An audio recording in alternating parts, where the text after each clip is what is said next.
Elles ont fait la une de l'actualité. Les médias les ont starifiées, voire statufiées. On ne parlait que d'eux, on ne voyait qu'eux. Et puis, du jour au lendemain, ils ont quitté l'éphémère panthéon de la gloire moderne. Les projos de l'info ont éclairé ailleurs et le public les a zappés. Aussi vite qu'ils avaient quitté l'incognito, ils sont retournés à l'anonymat. Qui étaient-ils? D'où venaient-ils? Pourquoi et comment avaient-ils acquis leur célébrité? De quelle façon, eux et leurs proches, avaient-ils vécu leur végétarien? Pour quelles raisons ont-ils disparu de l'actu? Que s'est-il passé depuis? Bref, que sont-ils devenus? Dans Tout le monde en a parlé, à travers d'abord des archives de la gloire, puis une enquête sur leur vie aujourd'hui, et enfin une interview vérité, je vais vous raconter leur histoire. Voici Tout le monde en a parlé, l'émission qui rallume la lumière.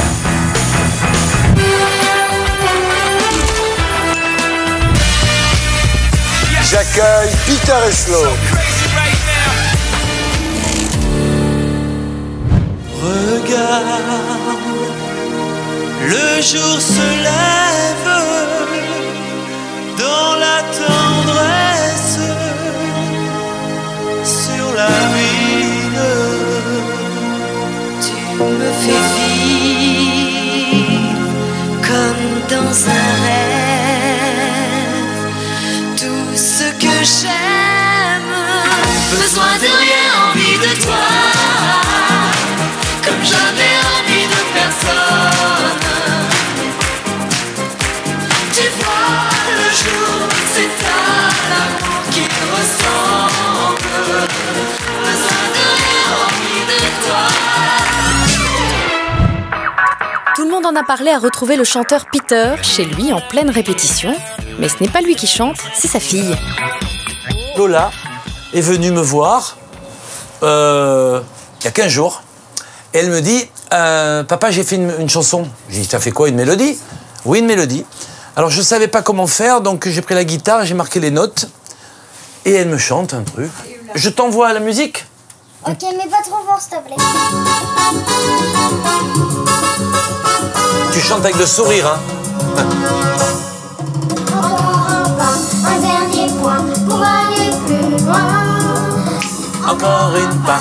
C'est ce qu'il faut pour aller Plus haut. Si l'on dit ça, ce ne sont pas que de simples mots. Génial, ma chérie. Tu vois, il faut encore retravailler maintenant ton sourire. Et puis voilà, quoi. Après, on fait venir un guitariste copain à nous, un gitan, un bon guitariste gitan, et tang. Tout le monde en a parlé a également retrouvé Sloane, sa partenaire de scène, chez elle, aussi en compagnie de sa fille, qui elle a des dons de pâtissière, contrairement à sa mère. J'ai beaucoup de chance, hein, parce que je vais faire tout ça. Moi, je suis pas douée pour les gâteaux, alors c'est pour ça que j'ai dit à ma fille, tu y vas. C'est son domaine à elle, ça. À chaque fois qu'elle veut toucher à la pâtisserie, je me souviens d'un gâteau d'anniversaire. Oh là là, oui. J'avais fait de la brioche en façon pain perdu, et j'avais mis entre les couches de la confiture de lait. Et j'en ai fait un gâteau.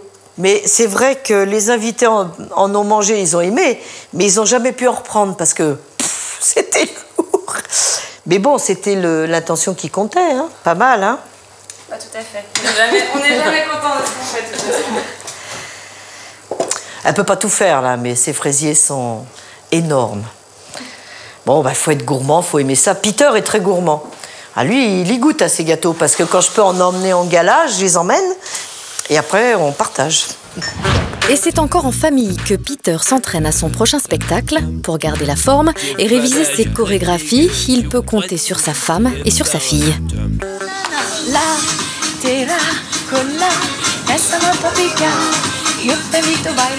Ouais, c'est ça. Ah, ça y est, t'es prêt, hein?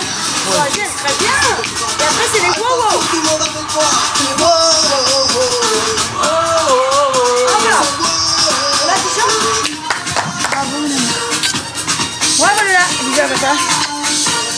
Clo-Clo sur scène en 72, je le voyais faire. Avec changement de costume et tout, c'était extraordinaire. Encore maintenant, je vois les images, je me dis, il était vraiment dessus tout le monde. Là maintenant, certains leur réclament de faire un petit pas de danse dans une émission de télé, ils refusent. Ils pensent qu'ils sont ridicules, ils pensent que si c'est le plaisir avant tout, il faut s'amuser. Pour Sloane, c'est l'heure de pratiquer sa passion, l'équitation. Être au milieu des chevaux, c'est ce qu'elle préfère. La famille et les animaux, quoi de mieux pour profiter de la vie? C'est Top Down et c'est un quarter horse. En général, ils ont une arrière-main, ils ont vraiment des cuisses et des reins très imposants. Ce qui leur permet de stopper net ou de tourner très très facilement autour des bidons. L'équitation western, les selles ne sont pas les mêmes, la façon de monter n'est pas la même. C'est complètement autre chose.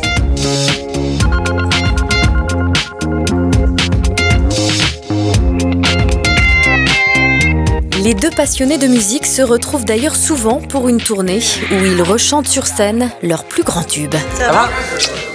Et toi? Bon voyage? Ouais, super, Allez. un peu de circulation. Regarde, c'est parti. Allez. Merci. Voilà, on a notre loge, tranquille. Le programme de ce soir, c'est besoin de rien vu de toi, à toute vitesse.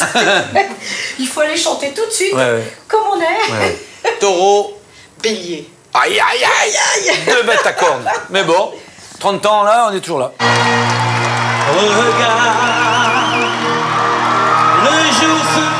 Le temps d'une chanson, le duo mythique se reforme pour le bonheur de ses fans.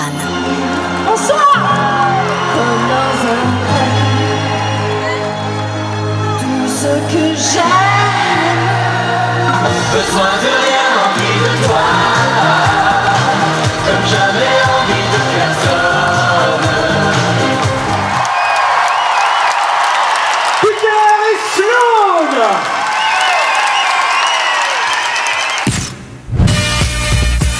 Et maintenant, la lumière se rallume sur Peter et Sloane. Peter et Sloane, bienvenue sur le plateau de Tout le monde a parlé. Alors on va commencer avec vous, Sloane, de votre vrai nom Chantal Richard. Vous êtes né le 16 avril 1952 à Orléans. Votre mère avait été mariée de force très jeune, ce qui fait qu'elle divorce quand vous avez 8 ans et que vous n'avez pas beaucoup connu votre père, en fait. Quand votre mère divorce, toute la famille lui tourne le dos, sauf un ami d'enfance, amoureux d'elle depuis toujours, qui la recueille avec ses 5 enfants. Cet homme, fils d'ouvrier devenu artiste de cirque, avait longtemps été partenaire du clown Fratellini et finalement il initie toute la famille au spectacle. Absolument, c'est ça. C'est au même âge que vous commencez à chanter, vous serez soliste dans une chorale et choriste avec votre sœur pour Raymond Ciozade, l'inventeur de l'accordéon plat en forme de clavier. Bravo, absolument, Ouais. c'est vrai. Avec ma sœur Pascal Richard. Fatigant parce qu'on chantait des 4 heures, 6 heures d'affilée. À l'époque, c'était des bals ou des soirées privées. Ouais. Mais c'est le meilleur métier, je pense, pour apprendre. Ah oui. Alors vous composez aussi, dès l'âge de 13 ans, un opéra rock intitulé Le Cavalier d'Opale, dont nous reparlerons. Et vous deviendrez également marionnettiste. Marionnettiste pendant 17 ans. Une marionnette en lumière noire. On les fabriquait la nuit et le jour, j'allais à l'école. Mais c'était la passion. Ouais. Oui. Alors vers 18 ans, accompagné par votre sœur Pascal, vous montez à Paris pour tenter votre chance. Vous travaillez comme chanteuse d'orchestre et choriste pour Gérard Lenormand, Herbert Léonard, Carlos, Dave et une débutante qui s'appelait Céline Dion. Oui, le premier album de Céline. Ouais. Elle avait 13 ans et avec ma petite sœur, nous avons fait les chœurs dans son premier album et la voix, c'était incroyable, quoi. On avait pris un choc terrible à l'époque et ça m'étonne pas qu'elle ait fait une carrière comme ça. Ça s'est passé assez facilement quand même. Très vite, c'est-à-dire avec ma petite sœur, on n'a pas hésité à cogner aux portes des studios, on n'a pas hésité à travailler, à même présenter, aller chanter, de faire des chœurs gratuitement pour qu'on nous écoute. Et ça n'a pas été gratuit très longtemps après. Alors voilà, alors ensuite vous faites partie de différents groupes, Amour, Zigzag, la bande à Basile, et vous en créez un qui s'appelle Ministar. Danse autour de la terre. Voilà, et c'est juste après que vous rencontrez Jean-Pierre. Absolument. Jean-Pierre Savelli, alias Peter, dont vous êtes né le 18 mai 1949 à Toulon. Votre père, Carlo Cotti, était chanteur de charme dans les années 30-40 et c'était un peu un rival de Tino Rossi au départ. Oui, le concurrent direct de Tino. Bah ouais. Plus jeune que lui, mais voilà. Il arrivait de Corse, comme lui. Alors quand vous naissez, il met un peu sa carrière entre parenthèses. Hein.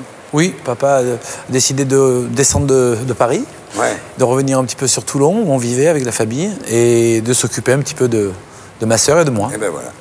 Alors votre mère, femme au foyer, ensuite comptable. Oui. Alors vers 12-13 ans, vous commencez à chanter, à jouer de la guitare, vous commencez également les concours de chant, et vous faites un concours de chant à l'âge de 17 ans, où vous êtes repéré par Fernand Sardou, le père de Michel Sardou. En me remettant le prix, il me dit « T'es déjà prêt pour faire quelque chose ?» J'ai dit « Oui, mais ne vous inquiétez pas. Dans quelques années, je vous enverrai mon 45 tours. » Et ben voilà. Voilà. Alors c'est l'âge où vous quittez l'école, vous rejoignez votre sœur qui est esthéticienne, et là vous devenez coiffeur pour dames. Oui, beau métier, très beau métier. Vous ne supportiez plus l'école? Pas du tout, non. Ouais. Je jouais au rugby, déjà ça allait pas avec voilà, les entraînements, tout ça. Puis non, mais je m'ennuyais à l'école, donc voilà. J'aimais juste une chose, c'est l'histoire. Ouais. Et ça suffisait pas. Voilà. Non. Alors ça ne vous empêche pas de continuer votre carrière de chanteur et de guitariste dans les orchestres de bal le week-end, enfin vous... Des petits orchestres de 4 musiciens et jusqu'à 10 musiciens. Ah ouais. Et on allait à travers la France, pareil comme Chantal. Alors poussé par la famille et les amis, vous quittez Toulon à l'âge de 20 ans, et là votre père il prend la DS et vous prenez tous les deux la route pour Paris. C'est lui qui vous amène à Paris en fait. Oui. Ah oui, il m'a dit c'est le seul endroit où tu peux faire quelque chose, parce qu'on me dit que tu es déjà prêt pour faire ce métier, c'est Paris. Ouais. Alors votre père vous dépose à Pigalle, et il vous dit tu vas voir, c'est un quartier très vivant. Oui, il m'a dit vivant, pas chaud, mais il m'a dit vivant. Vivant. Et c'était vivant. C'était vivant. C'était extraordinaire de vivre là pendant quelques mois. Oui, j'ai vu des belles choses.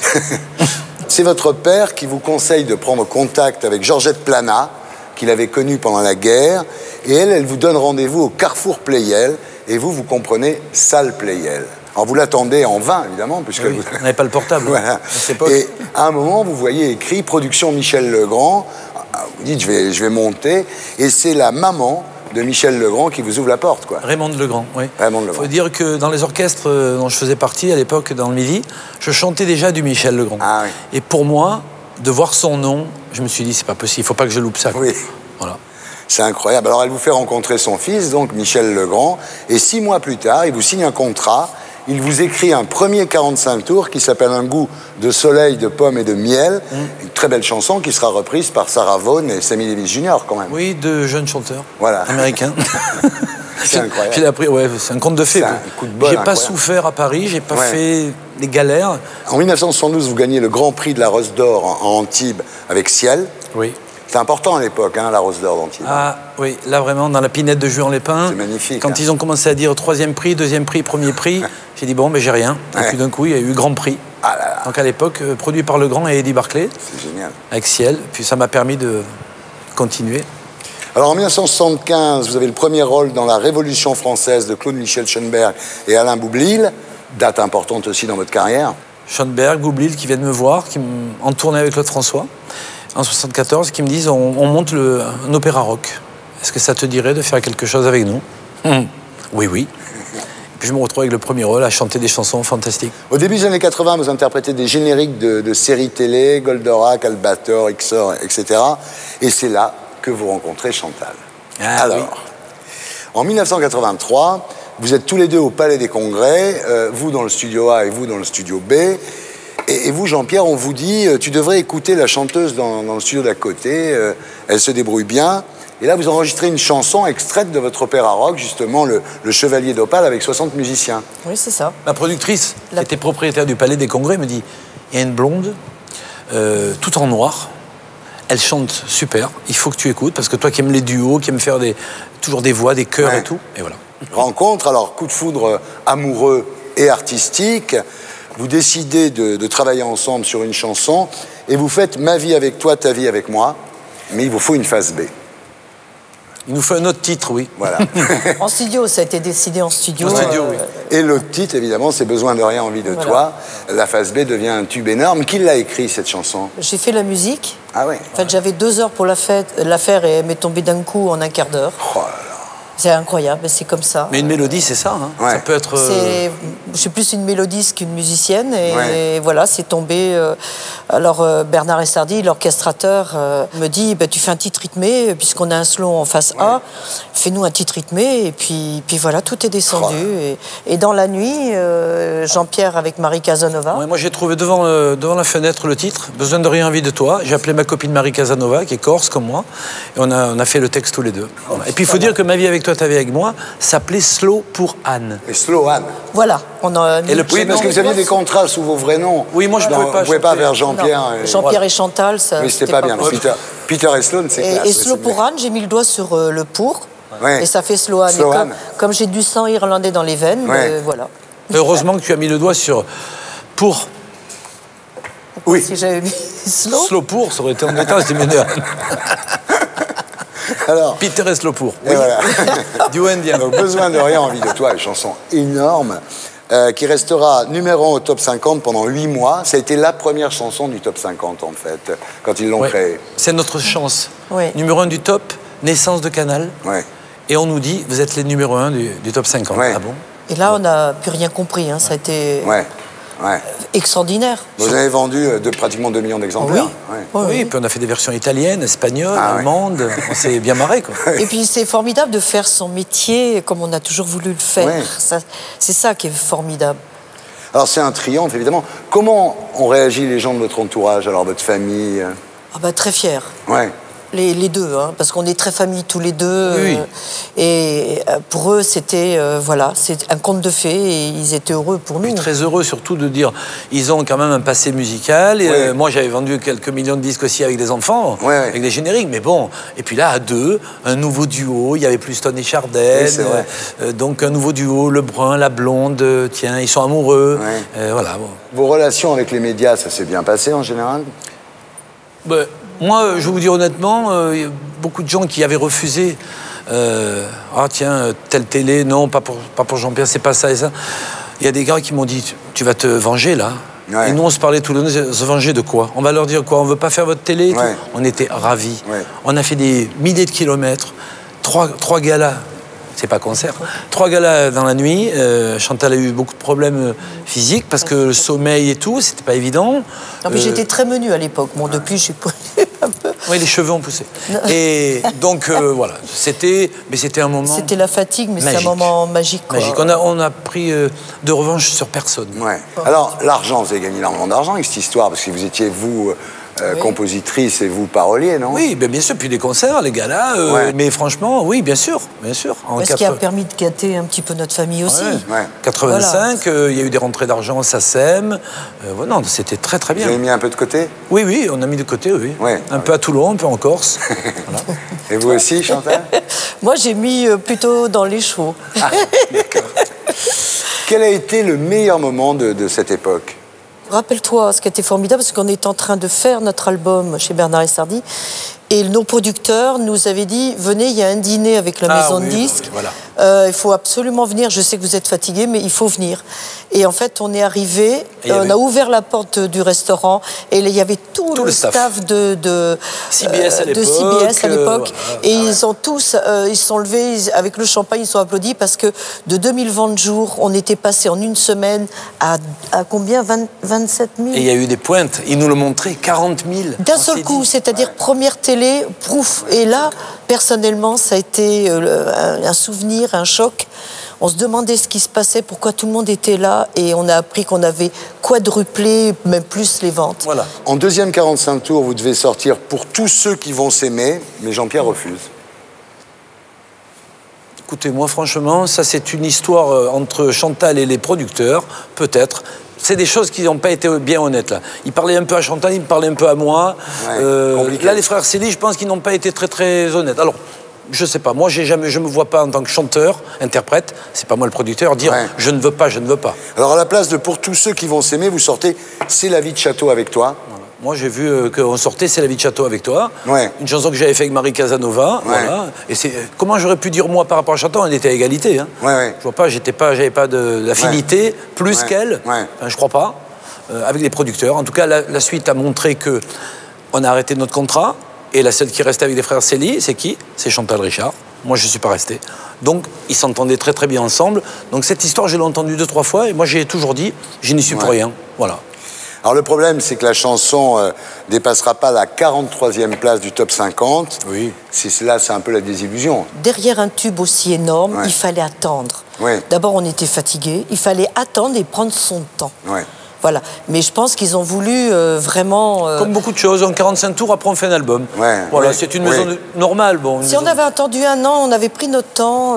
Peut-être Ouais. que... Mais bon, avec des si, on ne fait pas la vie. Ouais, je pense. Alors à ce problème artistique s'ajoute un problème amoureux, parce que dès le début de votre relation, Jean-Pierre, vous aviez annoncé la couleur, vous aviez dit que vous ne renonceriez pas à votre liberté, effectivement, vous avez eu d'autres aventures, et vous en avez souffert un peu.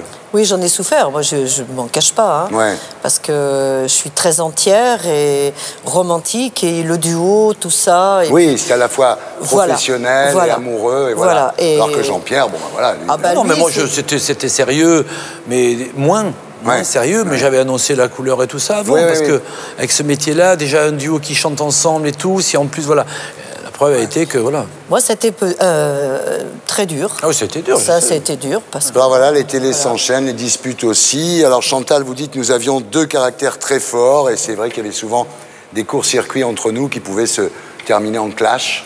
Oui. Oui, puis des gens qui n'ont pas été là pour arranger trop les choses. Ouais. On n'a jamais eu un médiateur entre Ouais, nous. ouais. Et vous, Jean-Pierre, vous dites faire le même métier, être 24 heures sur 24 l'un sur l'autre, au bout d'un moment, ça devient invivable. C'est-à-dire que vous étiez effectivement Non, non, mais là vraiment. collés, parce que Quand vous faisiez tout ensemble. en Mais fait. oui, Ouais. mais bien sûr. Ouais. Donc là, c'était très dur. Moi, j'avais besoin de ma liberté pour le sport, pour plein Ouais. de choses et tout ça. Ouais. Et puis voilà, puis après, à un moment donné, c'est vrai que Chantal, elle a craqué, et c'était dur, quoi. Et voilà, la rupture est inévitable. C'est donc ainsi que le duo s'arrête, en fait. C'est à votre rupture amoureuse. Oui. Vous êtes anéanti, vous partez au Canada pour essayer de vous reconstruire à ce moment-là. Et vous surmonterez votre chagrin d'amour. Vous vous retrouverez quelques années plus tard, tous les deux. Oui. Voilà, on nous a rappelé pour faire des choses, des producteurs indépendants. Est-ce que vous voulez rechanter ensemble? Moi, le goût de chanter, ben voilà, c'est ça qui est le plus important. Ouais. Voilà, on a mis des choses au point, on a fait des chansons ensemble. Et le producteur indépendant, c'est le papa de ma fille. Ah bon, d'accord. Voilà. Vous avez fait une chanson qui s'appelle Imagine que tout recommence. Oui. Ouais. Voilà. C'est bien Ça trouvé. aurait été bien, c'était bien trouvé. Oui, mais c'était, voilà, c'était Imagine que tout recommence, même pour nous deux, quoi. C'est une Ouais. chanson d'amour qui Ouais. était très sympa, mais ça n'a pas accroché. Alors aujourd'hui, est-ce que vous êtes nostalgique de l'époque de votre tube énorme, Besoin de toi? Non, si ce n'est qu'à l'époque, on avait 24 ans de moins. Nostalgique de ça, alors. Et que je faisais 45 kilos, donc j'étais toute Ouais. menue. Si c'était à refaire, qu'est-ce que vous ne referiez pas pareil, Chantal? Je ne serais pas sortie avec Jean-Pierre Ouais. pour garder un côté très professionnel, d'ami, Ouais. et qu'il n'y ait pas ces sentiments qui étaient très forts chez moi, qui ont tout mélangé. Ouais. Ça, c'est important. Et ça, oui. Mais refaire le duo, oui. Est-ce qu'à l'époque, vous pouviez faire quelque chose contre ça? L'amour, ça se commande pas. Mais non, ça se commande pas. Mais c'est vrai. Mais peut-être qu'il aurait fallu que je sois plus forte. J'étais trop faible peut-être à l'époque, Ouais. fragile, pas faible. Non, fragile. Fragile.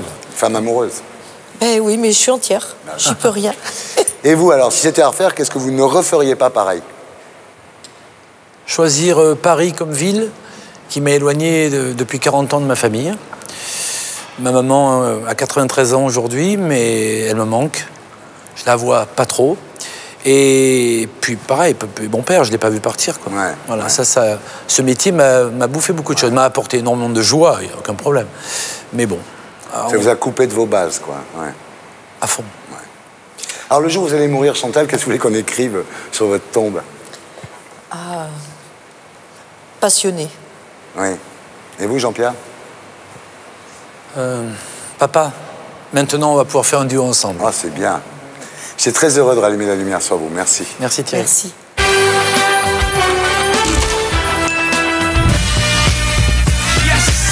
J'accueille Roland Agré. Où l'on reparle de Roland Agré. Agré, c'est cet homme qui avait été condamné à 15 ans de réclusion criminelle le 28 février 1973 par la cour d'assises du Gard pour complicité d'homicide volontaire. Après 7 ans de détention, il avait bénéficié d'une remise de peine et obtenu une libération anticipée, mais cela après une longue grève de la faim. Et bien hier après-midi, près de Nîmes, Agré s'est amputé d'un doigt devant la presse qu'il avait alerté pour qu'elle rende son geste public. Les journalistes l'ont trouvé la main gauche bandée, sur la table, des linges et un flacon qui contenait son auriculaire gauche. Agré veut être reconnu innocent et affirme qu'il ne se contentera plus de promesses, mais qu'il ira cette fois jusqu'au bout. Tout le monde en a parlé à retrouver Roland Agré chez lui en pleine campagne ardéchoise. Bonjour à vous, nous voici dans notre repère avec Marie-Jo, Lagrange. Alors c'est peut-être pas sur les cartes de France, mais ça existe bel et bien. Alors voilà, nous sommes là pour se reposer, travailler beaucoup également, loin du bruit, loin de beaucoup de choses. Et la journée de travail commence par un tour de ses mails et de son blog consacré à la justice, sur lequel il est très actif. Après avoir répondu à quelques mails, eh bien, je vais faire un petit tour sur mon blog Le Monde, où je tiens des chroniques régulièrement. Et puis, je vais aller sur le site d'Action Justice, l'association. Et quand l'envie de respirer un peu lui prend, Roland va voir ses compagnons préférés. Le petit pimpin pour les ânes. Oh là là, c'est mon gros Titus. Comment ça va, mon grand garçon? Oh, tiens. Ah, et Candice. Voilà. Oh, il est mignon, lui, là. Voilà, mon bébé. Oh, je comprends qu'il n'y a plus de pain. Ah oui, oui. Ah, il n'y a plus de pain maintenant. On est moins intéressant. Allez, à bientôt. À demain, si vous le voulez bien. Bon, ben, je vais préparer mes affaires. Hein. Je vais commencer à les préparer parce que TGV Paris. Et oui, la vie de Roland Agré, c'est aussi des allers-retours à Paris pour le travail. Et pour être en forme, rien de mieux qu'une sieste, sans oublier auparavant un mot tendre pour sa compagne. Roro va faire son petit dodo, ma chérie, sa petite siestounette. Tu te m'alordis, je ne te dérangerai pas, promis. Tout à l'heure, mon bébé. Après presque 30 ans de mariage, c'est toujours le grand amour. Le lendemain, on retrouve le couple dans les rues parisiennes pour leur premier rendez-vous de la journée.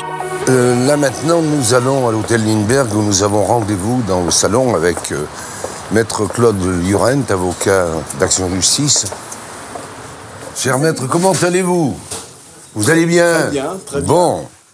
Régulièrement, il retrouve son ami avocat pour traiter des dossiers en cours qu'il suit dans le cadre de son association Action Justice. C'est dur d'exercer le métier d'emmerdeur. Hein. Je pense qu'on se reverra dans la semaine pour un petit dîner. Oui, bien sûr. On peaufinera toute cette histoire. Pas le temps de traîner, les rendez-vous s'enchaînent. Direction la société de production de son émission. C'est Olivier. Ouais. J'ai gagné, ça va? Oui, bien, bien. On est venu préparer les émissions avec Impact Presse pour Planète Justice, des émissions que j'aurai le grand plaisir d'animer. Et cette émission, Roland ne fait pas que la présenter. Il est aussi très investi dans les reportages et surveille de très près les montages. Bon, eh ben, à bientôt.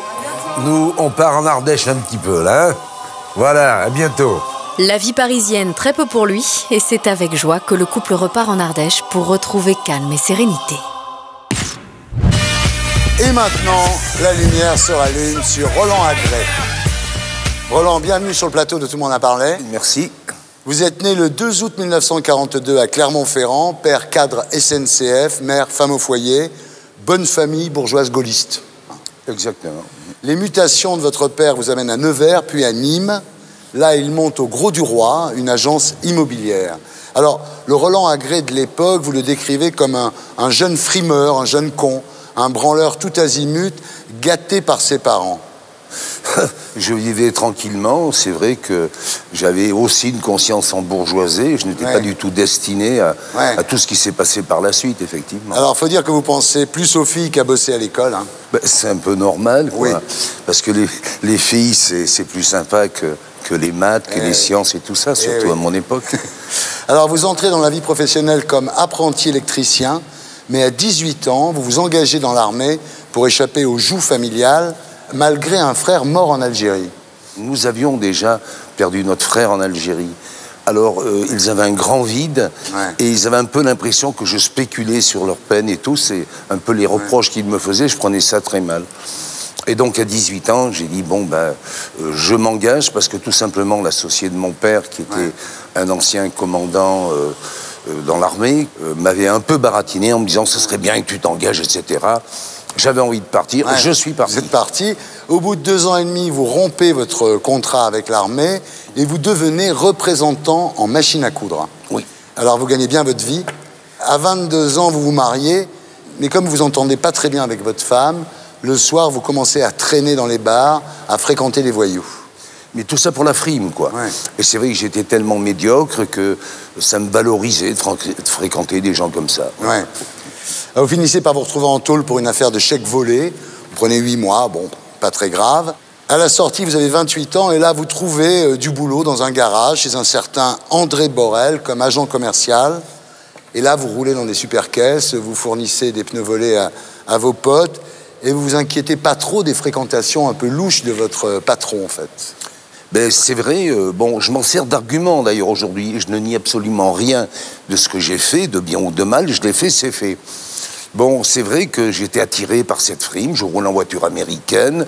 Je gagnais beaucoup d'argent. À l'époque, déjà, j'allais attendre Marie-Jo avec une Impala Chevrolet. Ouais. Pas un vieux taco, elle était toute neuve. Vous voyez, à la sortie du lycée, ce que ça peut donner. C'était sympa. Voilà, c'était le agré pleine frime, voilà. Quoi. Voilà. Ouais. Alors, les choses vont se gâter quand votre patron, André Borel, vous soupçonne de vous intéresser d'un peu trop près à sa copine, Odile Boissonnet, qui est une riche et belle héritière qui a 28 ans à l'époque. Elle vous plaît? Odile Boissonnet ne me plaisait pas du tout. C'était simplement la maîtresse de mon employeur. Ouais. Sauf qu'elle avait découvert qu'André Borel lui avait détourné beaucoup d'argent. C'était un vrai pataquès dans ce garage. Ouais. C'est vrai que je voyais beaucoup de choses qui se passaient sous le monde et des gens louches, des gens très très louches qui venaient. Il y avait des armes qui circulaient, il y avait des enjoliveurs de voitures qui étaient démontés, remontés. Et si vous voulez, moi j'étais en surplomb dans un bureau, je voyais tout ça.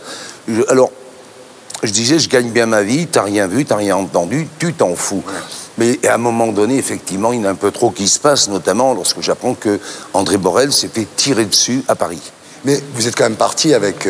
Alors, je suis parti avec elle, il faut savoir dans quelles conditions. On parle toujours de riche héritière, alors je suis désolé.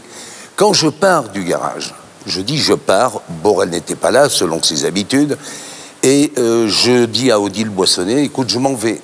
Elle n'est pas ma maîtresse. Elle me demande...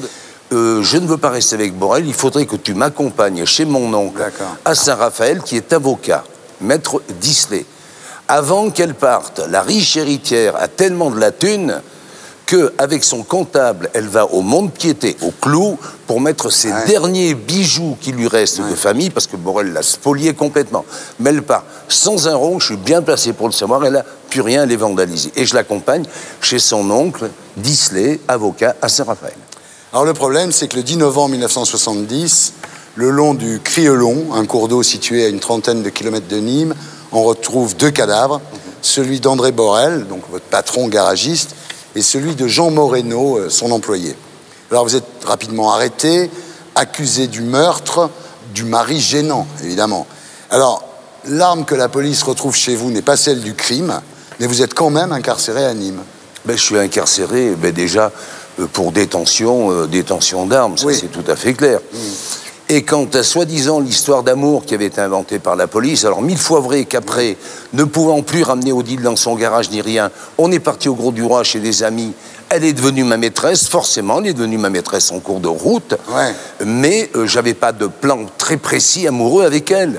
Elle voulait retrouver son garage, moi je voulais retrouver ma vie, c'était comme ça. Et quand on le retrouve mort... Bon, effectivement, avant, j'avais dit au commissaire de police qui venait me voir fréquemment, j'ai dit, mais attendez, vous attendez quoi maintenant pour l'arrêter? Parce que lui, dans Nîmes, il se balade avec des hommes armés. Et moi, j'avais acheté un calibre, évidemment. Et j'avais dit aux filles, j'avais dit, attends, maintenant, si on se rencontre, moi, j'essaierai de ne pas faire le veau, comme l'on dit. Hein. Et j'avais ce calibre-là. Et je m'étais fait avoir. Parce qu'à la balistique, il tirait un coup sur 7. Je l'avais payé la peau des fesses. Vous voyez, j'étais bien embarqué. Alors, l'affaire se corse quand 5 mois plus tard, le truand Antoine Santelli avoue avoir tué Borel avec un complice nommé Ritter, Antoine Ritter, à votre demande. Ces gens-là, quand ils me dénoncent, il faut savoir qu'au départ, c'est pas mon nom qui donne quand ils se font arrêter. Ils donnent un autre nom. Et curieusement, le lendemain matin, alors qu'ils ont rencontré le procureur de la République la nuit, parce qu'il doit avoir des insomnies, ce brave procureur, 3 heures du matin, il va visiter les geôles du garde à vue. Et comme par hasard, il rencontre Ritter et Santelli et il bavarde longuement avec eux. Alors qu'ils ont déjà déposé. Le commanditaire, ce n'est pas moi. Et là, le lendemain matin, ils sont réinterrogés vers 7 heures parce qu'on les laisse dormir au moins un bon petit moment. Et le lendemain matin, sûrement en buvant le café au coin du bureau du commissaire, ils mettent le nom d'Agré et l'affaire démarre là. Et voilà. Alors au procès, le titre du midi, ces 3 hommes risquent leur tête. Mais vous n'êtes pas trop inquiet en fait, parce que Borel, vous vous dites, bon d'abord il appartient au SAC, le service d'action civique, donc c'est-à-dire les barbouzes gaullistes. Santelli a changé souvent de version. Et surtout, vous avez confiance dans la justice de votre pays. Quand il y a l'audience du procès, en fait, vous ne dites pas grand-chose parce que vous pensez, sincèrement, vous allez être blanchi, en fait. Mes avocats à l'époque me disent surtout tu ne dis rien parce qu'un innocent, ça n'encombre personne, ça ne dérange personne. Donc tu n'as rien à dire, il y a écrit acquitté en rouge. Ouais. Bon, donc je dis rien, malgré toutes les absurdités que j'entends. Alors je ne suis pas quelqu'un, je ne suis pas un saint, et puis alors je suis très content de pas l'être, ça doit être terriblement chiant d'être un saint, mais j'étais pas le garçon noir comme on a décrit. Et alors l'absurdité de l'accusation est tellement énorme, je dis bah évidemment, ils ont raison, ils ne peuvent pas me condamner. D'ailleurs, mes parents m'ont dit, et j'y croyais, mais tu n'as rien fait, on ne peut pas te condamner. Ouais. Et alors, l'accusation posée sur l'histoire de la relation amoureuse qui ne tenait pas le coup, de la richesse d'Odile Boissonnet. Moi, j'en connaissais que des chèques sans provision qu'elle a fait pendant que j'étais en prison. Et ensuite, il parle de chèques. En gros, l'accusation, c'est que des gens que je ne connais pas, je les engage comme tueurs à gages et je les paye avec un chèque. Ouais. Attendez, ça se voit souvent, ça. Non. Et un chèque qu'on n'a jamais retrouvé. Promesse de chèque. Alors attendez, je sais pas, je veux bien être con, mais à ce point-là, quand même, non. Hein. Alors le verdict, donc Santelli est condamné à mort et gracié, Ritter, réclusion à perpétuité, et vous prenez 15 ans. Oui. Et vous dites, j'avais l'impression d'être dans un monde à l'envers, parce que j'étais innocent, en fait. Ben, effectivement, vous n'avez rien fait, on vous met dans une cellule. Vous tapez à la porte, vous dites « Attendez, on s'est trompé, c'est une erreur ». Et vous avez des matons qui sont là, qui rentrent dans la cellule, qui vous cognent et qui vous disent « Mais tu nous emmerdes ». Ben, vous avez l'impression de marcher la tête à l'envers, de faire les pieds au mur, on va vous obliger à... Ben, évidemment, vous ne comprenez pas. Et là, votre bonne culture bourgeoise, je peux vous dire qu'il y a des remontées acides, là. Alors là, vous dites « Mais le président de la cour d'assises, les assesseurs, les jurés, qui sont respectables et respectés dans notre bonne société. Mais ce sont eux les criminels, puisqu'ils tuent un innocent. » Vous pensez qu'à un moment, ils vont s'en apercevoir que vous êtes innocent? Vous savez, au début, qu'est-ce qu'on fait? On écrit à toutes les autorités. Ben, vous savez, je vais vous dire, hein, que vous envoyez une lettre de 10 pages ou un rouleau de papier hygiénique, ça fait le même effet. Ils n'en ont rien à fiche. Hein. Alors cette innocence, vous allez la hurler pendant des années, mais personne ne vous entend, alors vous avalez une fourchette. Alors vous usez un petit peu les pointes, hein, pour pas que ça vous blesse trop, et vous avalez le manche en premier après l'avoir enduit de beurre. Et on bouge. Ben oui. Ben, si vous voulez, c'est un acte, parce que je n'avais pas encore pris vraiment conscience. Hein.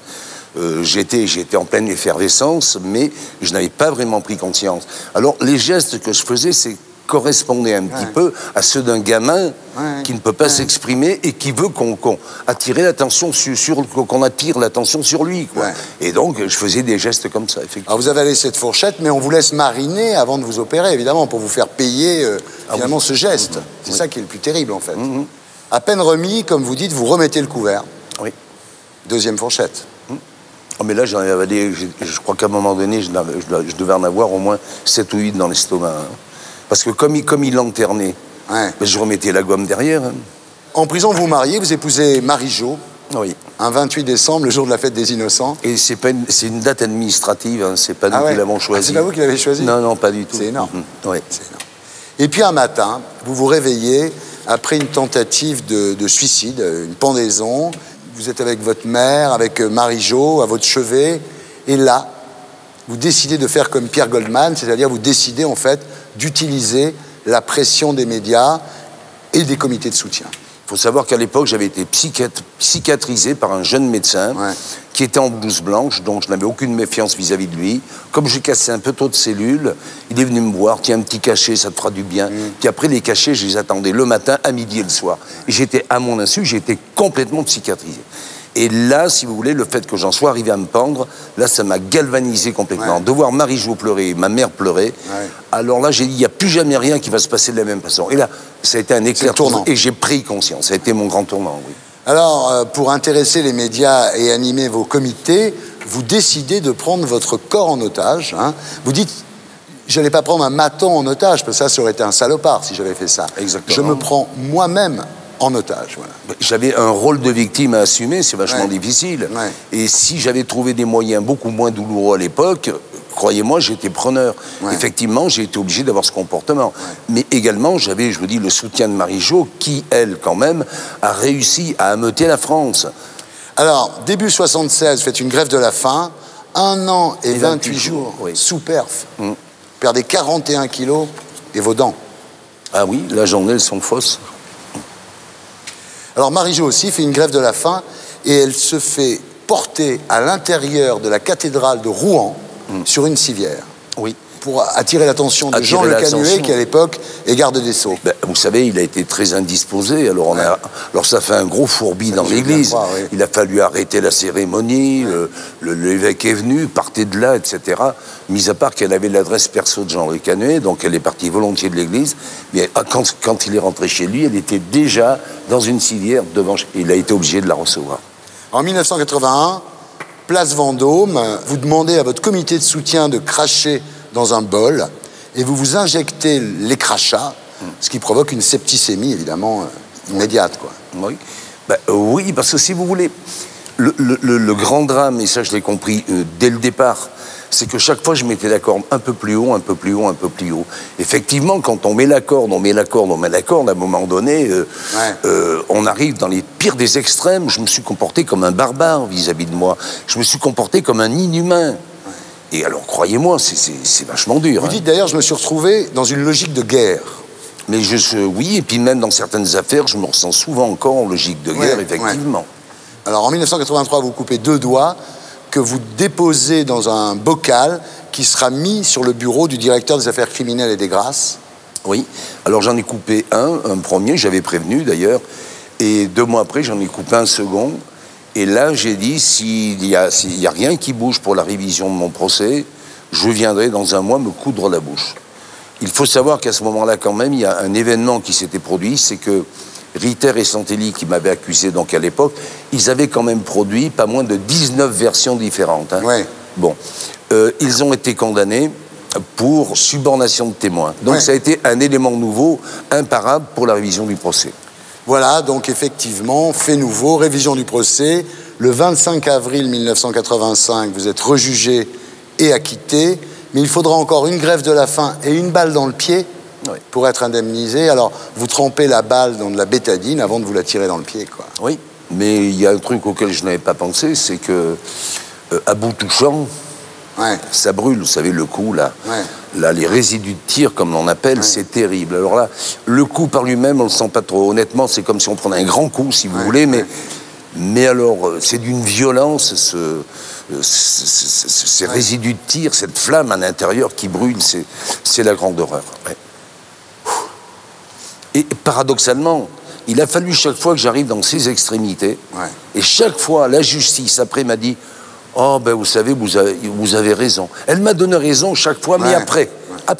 Mais il a fallu que je fasse ça. Votre truc, c'était de dire, voilà, je vais faire tout ça, parce que là, à ce moment-là, ils vont penser, soit je suis fou, soit je suis innocent. Ah ben, il n'y avait plus que ça à penser, parce que ceux qui pensaient à l'époque, c'est un petit malin qui voulait se battre pour sortir de prison.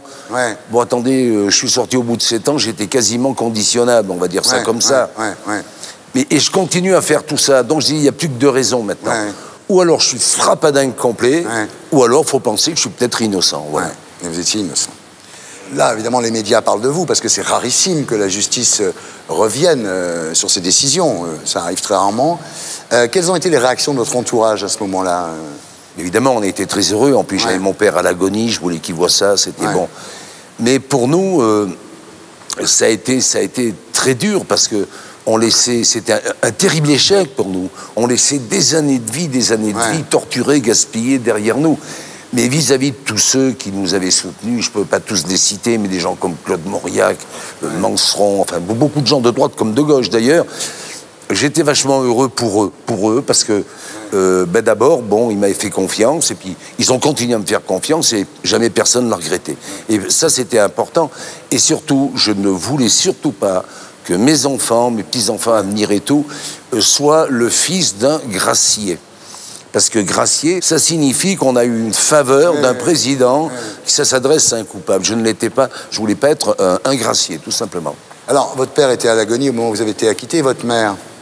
Ma mère est partie 1 an après. Alors, quelles ont été vos relations avec les médias? Vous avez du soutien ou de l'acharnement? Au début, je ne peux pas dire que j'ai eu vraiment un soutien. Bon, d'abord, ils ne me connaissaient pas, ils ne connaissaient pas l'affaire, parce que les médias, ils parlent de ce qu'ils voient, ils n'ont pas le dossier, comme moi, je n'avais pas le dossier, d'ailleurs, au début. Mais ensuite, j'ai eu de très bons rapports avec les médias. Je dois dire que c'est le premier journaliste qui s'est intéressé à l'affaire, c'est un nommé Maurice Rouquette, qui était du Midi Libre. Il assistait au procès, il n'était pas du tout satisfait. Et lui, il a voulu le dossier. Marie-Jo lui a procuré, il a aidé Marie-Jo, Marie-Jo, à partir de lui a commencé à écrire des articles. Après, c'est parti. Puis après, je suis monté sur les toits de la prison et j'ai jamais arrêté de bouger en prison. Et j'alimentais les médias et Marie-Jo était le relais indispensable. Parce que si je l'avais pas eu, je serais mort en prison, je peux vous le dire. Le pire moment de toute cette histoire, c'est quoi, Roland? Lorsque j'étais arrivé en QHS, et j'entamais ma grève de la faim et surtout je faisais grève de l'inertie, je faisais tout. Alors grève de l'inertie, ça a été le plus terrible quand j'ai décidé ça. C'est que ça voulait dire que dès qu'un surveillant ouvrait la porte, je m'asseyais, je ne bougeais plus. Et je leur avais dit, si vous voulez me bouger de la cellule, il faudra le faire sur une civière et doucement parce que je peux être très susceptible. Et ils venaient, alors Marie-Jo s'obligeait à venir de Nîmes à Marseille, elle plantait toute la journée au parloir et elle savait qu'elle ne me verrait pas. Parce que moi, on me disait, parloir, il y a ta femme, il y a... Ouais. Moi, je les regardais, je ne bougeais pas. Voilà, c'est les moments de plus grande horreur parce que j'avais tellement envie de la voir, de la rassurer, voilà. Et le meilleur moment, c'est le jour où vous avez été acquitté, j'imagine. Chaque fois que j'ai invité la presse, c'était pour des trucs dramatiques. Là, j'ai un truc très sympa à faire avec eux, donc je les ai invités à la Roche-de-Glun, un petit village. Dans votre maison dans la Drôme? Voilà. Ah oui, vous avez invité tout le monde, oui. Et ils sont venus, là j'avais réservé l'auberge, et tout le monde est venu déjeuner, alors j'ai brûlé mon dossier. Avec du whisky? Avec du whisky, puis 10 kilos, il faisait le dossier. Ouais, et puis j'ai pris le dossier, puis il a brûlé, et le petit calibre avec lequel je m'étais mutilé le pied, je l'avais évidemment démilitarisé et devant la presse, je l'ai jeté dans le Rhône. Voilà. Et c'était marrant parce qu'il y avait des amis policiers qui étaient là. Ils m'ont dit, c'est la première fois qu'on voit quelqu'un sortir un calibre et on lui saute pas dessus pour l'arrêter. Toute cette histoire, si c'était à refaire, qu'est-ce que vous ne referiez pas pareil? J'essaierais d'être un peu moins con quand j'étais jeune. Quoi, voilà. Il y a vraiment que ça. Sinon, tout ce qui est passé, on n'a pas d'emprise dessus. Donc je vis beaucoup au présent. Ouais. Le jour où vous allez mourir, qu'est-ce que vous voulez qu'on marque sur votre tombe, Roland? Avec Marie-Jo, on a décidé qu'on se ferait incinérer et que ceux qui nous aiment iraient éparpiller nos cendres place Vendôme. Ah, devant le ministère de la Justice? Exactement. Comme ça, c'est un lieu très propre. Très peu de chiens viendront nous pisser dessus. Et surtout, on espère que nos âmes errantes vont hanter le ministère à perpétuité. Merci Roland, j'étais très heureux de rallumer la lumière sur vous. Merci beaucoup. Merci à vous.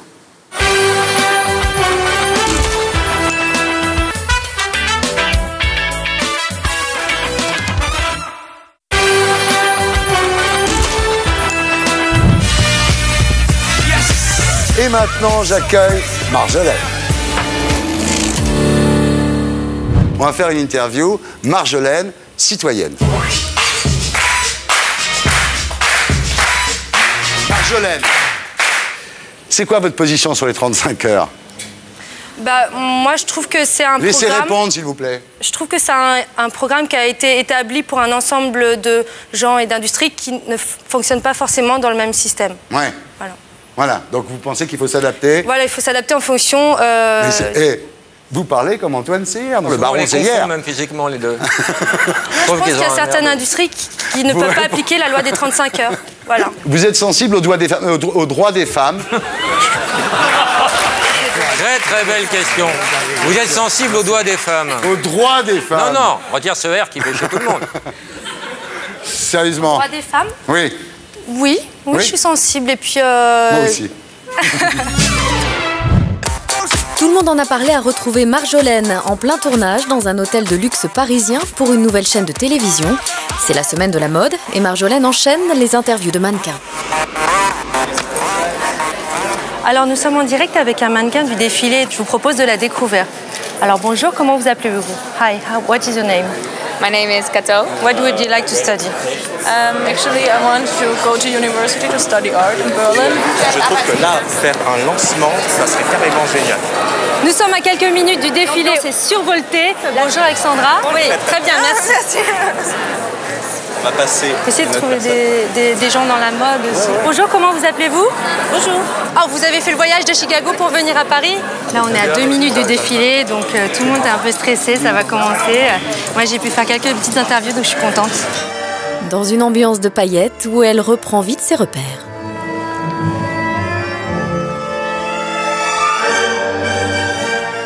Merci beaucoup, hein, merci beaucoup. Je t'en prie, rentre bien, puis dès que le montage est fait, on tient au courant. T'inquiète.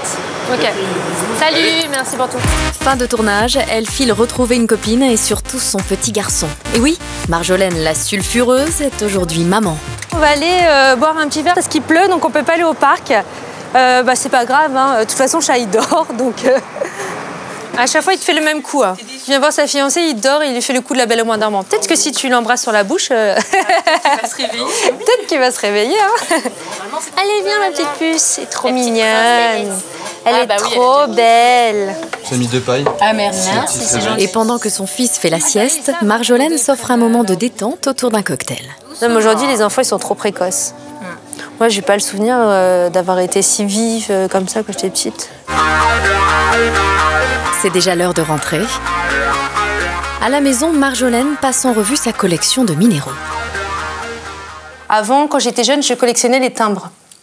Donc, je les ai là-haut, mais après, j'ai arrêté en cours de route parce que... Voilà, je me suis arrêtée, mais et maintenant c'est passé aux minéraux. Et c'est des pierres qui sont très très belles. C'est naturel, c'est d'origine. Chaque pierre correspond à un endroit un peu précis de minerais dans le monde. Et donc j'ai l'impression de voyager. Quand j'aurai fini la 100e pierre, qu'est-ce que je vais collectionner? Puis elle profite de son fils. Au programme musique. On va allumer le piano. Montre ce que maman t'a appris à jouer. En tout cas, il a compris que toutes les musiques, c'était ici. Alors, une petite démonstration rapide. Hein. On va voir si vous allez reconnaître le morceau.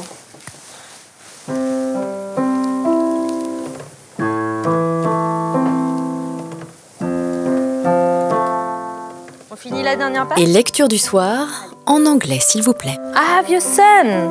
I have your moon. Thanks, my friend. Now there is something new in me because of you.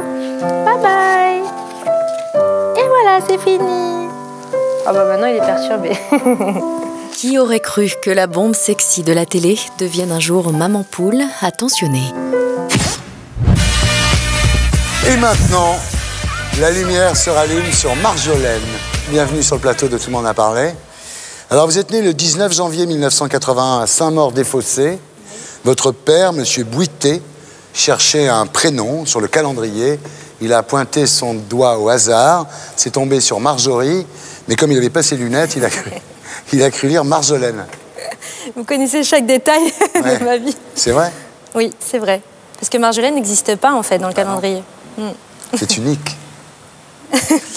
Alors, père vietnamien, ex-ministre de l'économie du Sud-Vietnam, mère eurasienne, et vous vivez une enfance aisée au milieu de vos 13 frères et sœurs. Vous êtes 12e sur 14. 7e fille et 12e enfant. Mais ambiance assez stricte à la maison quand même, non? Très dur, parce que mon père avant était colonel en fait, et donc c'est vrai le fait d'avoir fait l'armée, tout ça, il nous tenait un peu à la baguette. Oui. Alors, à 18 ans après le bac, vous refusez le mariage imaginé par votre père avec son avocat et vous décidez de voler de vos propres ailes. Pourquoi il était pas bien cet avocat? C'est pas ça, c'est que moi je voulais faire ma vie avec quelqu'un pour qui j'avais des sentiments. Et cet homme-là, non, je le connaissais même pas. Donc, Il vous en a voulu, votre père? Bah oui, on s'est pas parlé pendant 2-3 ans quand même. Quand même, hein. Ouais. Alors vous faites une année dans une école de mode, ensuite vous intégrez le cours Florent, et en même temps vous faites quelques photos, quelques pubs. Oui. En fait, l'argent, c'est quand même votre père qui continue à vous le donner, non? Heureusement, parce qu'on ne peut pas vivre de quelques photos et tout ça. Ouais. Non, heureusement que j'ai une famille quand même assez présente et très solidaire. Et assez aisée. Un peu. Alors là, vous êtes contacté par la production de L'Île de la Tentation, mais vous refusez, dites-vous, de casser du couple.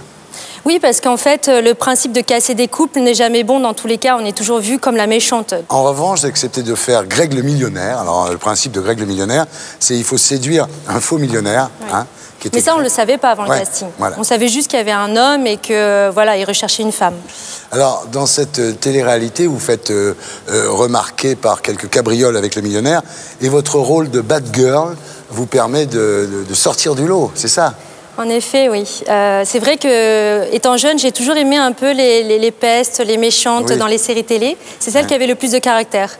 Et j'ai dû reproduire en fait inconsciemment ce rôle-là. Dans l'astrologie chinoise, vous êtes singe et vous dites c'est très joueur et coquin. J'étais jeune, donc oui, j'avais envie de m'amuser. C'était charmant. Le problème, c'est que Greg, le millionnaire, vous rejette avant la fin du jeu. Là, votre orgueil en prend un sacré coup. Et là, vous commencez à le casser. Vous dites, physiquement, il me plaît. Vivre avec lui, c'est autre chose, à moins de lui faire greffer une cervelle. Je pense que c'est comme la vie un peu de tout le monde. C'est sûr qu'il n'avait pas inventé le fil à couper le beurre. Donc, c'était pas trop ça.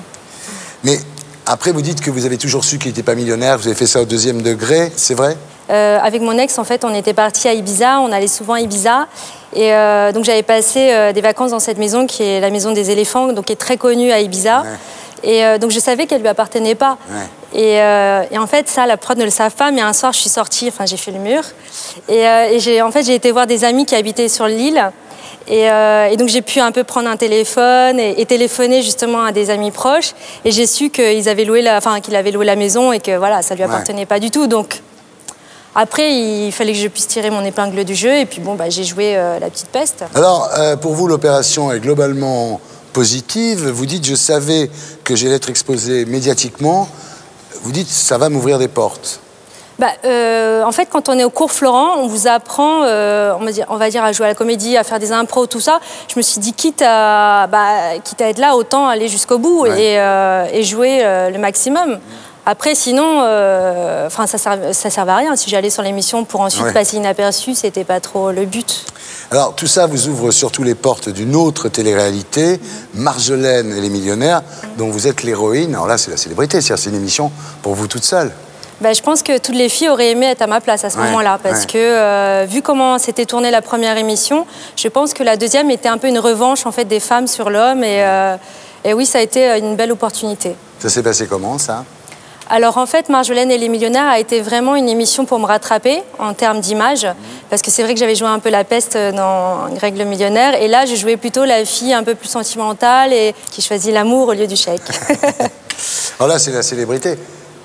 Célébrité, oui, c'est vrai que quand je partais quelque part ou qu'on faisait des galas, il y avait énormément de monde qui venait.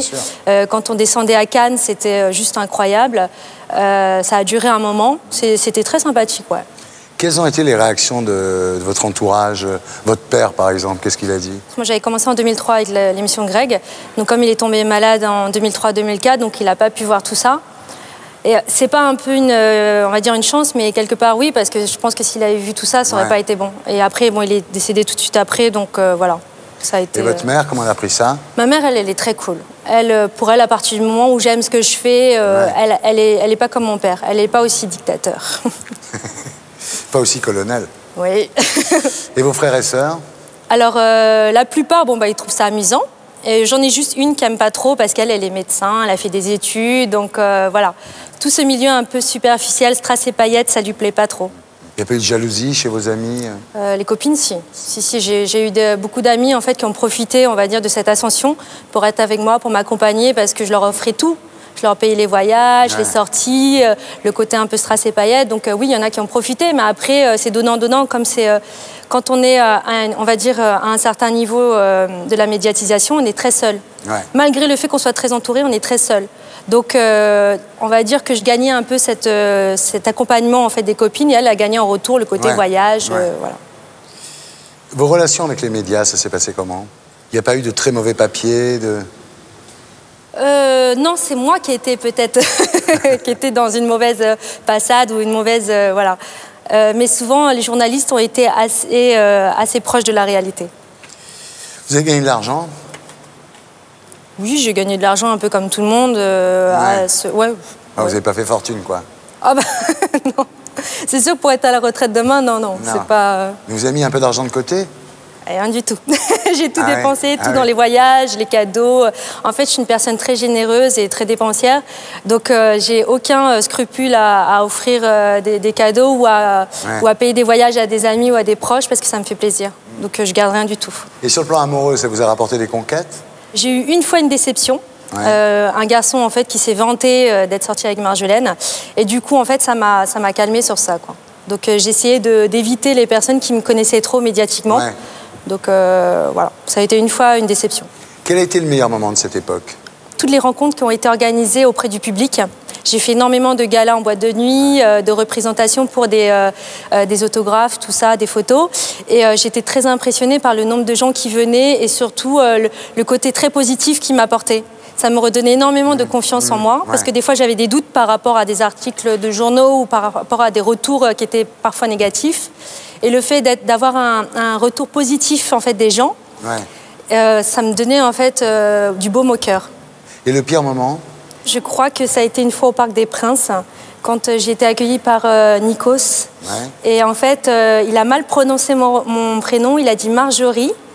Et je crois que tout le Parc des Princes avait hué en fait cette erreur. Je ne sais pas s'il me huait moi ou s'il huait cette erreur, mais en tout cas, je me suis sentie très mal parce que ma petite sœur était dans les gradins.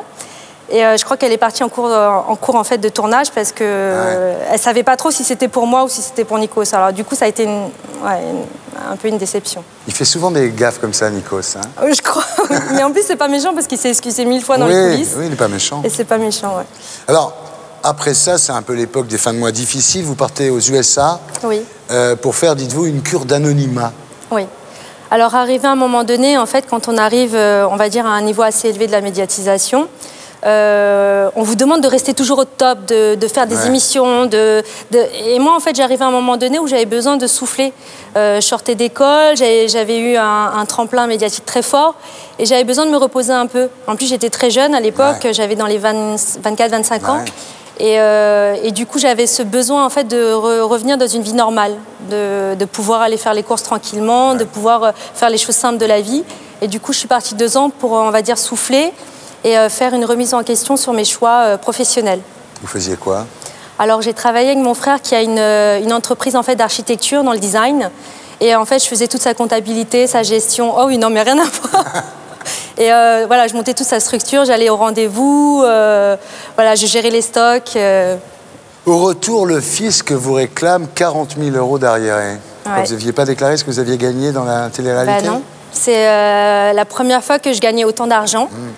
Et quand je suis partie, je ne savais pas qu'il y avait ces systèmes d'impôts où on payait l'année suivante. Enfin bref, j'étais encore un peu dans... Enfant. Ouais. Et du coup, quand je suis revenue, ils m'ont réclamé 40 000 €. J'avais pas d'argent, pas de voiture, pas de travail, rien du tout. J'ai dû travailler un petit peu dans la pub, un petit peu par-ci, par-là. Et c'est grâce à ça que petit à petit, j'ai payé mes impôts. Vous avez tout payé? Ouais. Ma mère m'avait proposé de payer les impôts. Et moi, je lui dis non, je vais m'en sortir seule pour savoir en fait ce que c'est que de devoir de l'argent au fisc et tout. Faites attention la prochaine fois. Maintenant, je paye mes impôts, je déclare tout. C'est dur. Alors là, vous êtes obligé de retourner vivre chez vos parents, quoi. Alors en 2011, on vous retrouve dans Carré VIP sur TF1, mais vous quittez le jeu en cours de route en expliquant que vous ne supportez plus d'être coupé de votre famille. Alors votre famille, c'est Shai, qui a 6 mois, et Anthony, qui lui est un vrai millionnaire. C'est l'homme que j'aime et qui m'aime, c'est déjà bon. Après, voilà, le reste, c'est pas important. Donc à cause de ça, vous avez quitté Carré VIP? Oui, à cause de ça, mais aussi parce que j'ai été très déçue en fait de l'émission, parce que ce qu'on m'avait vendu avant et ce qui était après, c'était pas du tout la même chose. C'est souvent le cas. Et les candidats qui étaient dedans, c'était pas du tout les personnes auxquelles j'avais des affinités. C'était pas ça. Vous êtes nostalgique de l'époque, de la grande télé-réalité, Greg, etc. Je suis plus nostalgique, on va dire, des opportunités qu'on m'a apportées à l'époque, parce qu'on m'a fait énormément de propositions pour des émissions de télé, mais j'étais pas prête, ni professionnellement parlant, ni personnellement.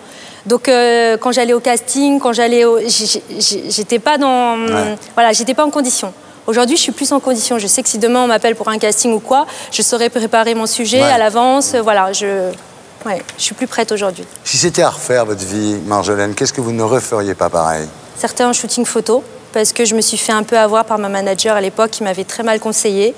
Donc si je pouvais éviter certains shootings photos, oui, j'éviterais ça. Vous avez fait des photos dénudées? Oui, j'ai fait des photos un peu, on va dire, sexy, et j'aurais pu éviter de le faire, mais j'étais tellement mal conseillée à l'époque et je lui faisais totalement confiance, donc j'ai été entraînée là-dedans. Deuxièmement, si je pouvais éviter certaines interviews, j'éviterais aussi parce que, j'étais un peu faux-folle, délurée à l'époque. Vous étiez jeune? Oui, j'étais jeune, mais bon, le problème, c'est que c'est une étiquette qui reste bien gravée parfois. Et voilà, certaines questions, j'aurais pu les éviter. Le jour où vous allez mourir, qu'est-ce que vous voulez qu'on marque sur votre tombe? J'aimerais bien qu'on mette Rest in Peace, All My Love for Bibou, all my kids, my family and people who lost me. Il faut une grande tombe là quand même. Ah bah oui, il y a beaucoup quand de même. textes. Quand même. Merci, j'étais très heureux de rallumer la lumière Merci, sur vous, Thierry. Marjolaine. Merci. Au revoir.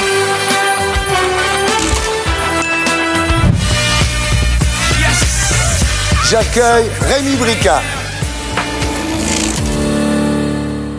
C'est la vie en couleur. Tiens, voilà le marchand de ballons. C'est des cris et des fleurs. Les manèges tournent à l'unisson. C'est la vie en couleur. Il faut sortir et en profiter. Dépêchez-vous d'aller faire un tour. On peut trouver le grand amour sur le grand vide ou la grande roue. Le monde tourne autour de nous. La la la, la la la, la la la la la la la. Dépêchez-vous d'aller faire un tour. On peut trouver le grand amour sur le grand vide de la grande roue. Le monde tourne autour de nous.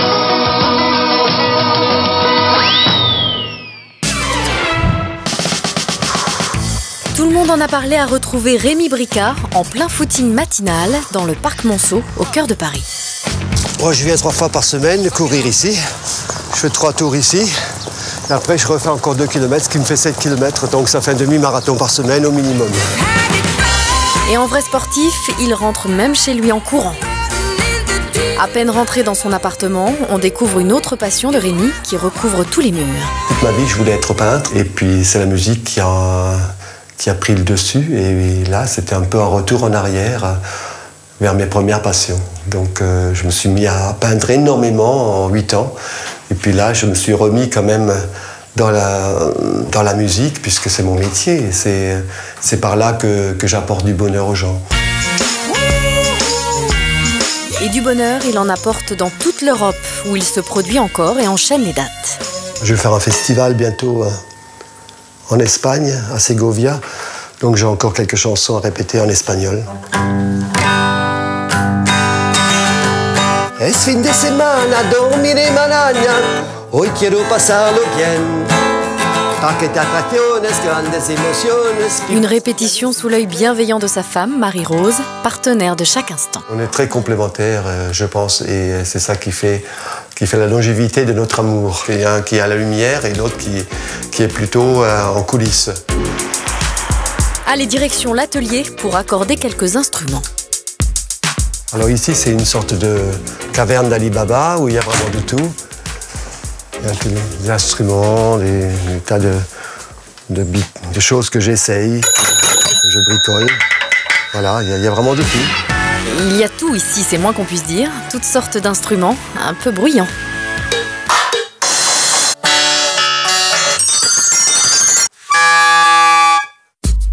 Des œuvres venues de l'imagination d'un savant un peu fou, mais toujours organisé. J'essaye toujours de faire une chose à la fois. Et lorsqu'un projet est terminé, je passe à l'autre. C'est le secret du bonheur, c'est de s'amuser. La curiosité permet justement de rester jeune le plus longtemps possible. D'ailleurs, moi, je programme de vivre jusqu'à 100 ans au moins. Voilà, je crois que c'est bien, on a fait le tour. On va voir Éric Vincent. Donc, c'est un ami que j'ai pas revu, que j'ai vu que récemment. Ça fait 40 ans que je ne l'avais pas vu, donc ça me fait vraiment plaisir de le revoir et on s'est retrouvés grâce à un réseau social. Un ami qui partage ses deux passions, la musique et la mer. Ouais. Tu vas bien, oui, Rémi? Toi, ça va? Salut. Ça va? Bienvenue. Oui. Bon, alors c'est par là alors? Ouais, par là. Faites attention. Ouais. Faites attention aux marques. Ah oui, voilà, ça c'est tous les pays que tu as fait. On est toujours content de retrouver des amis qui sont toujours en pleine forme.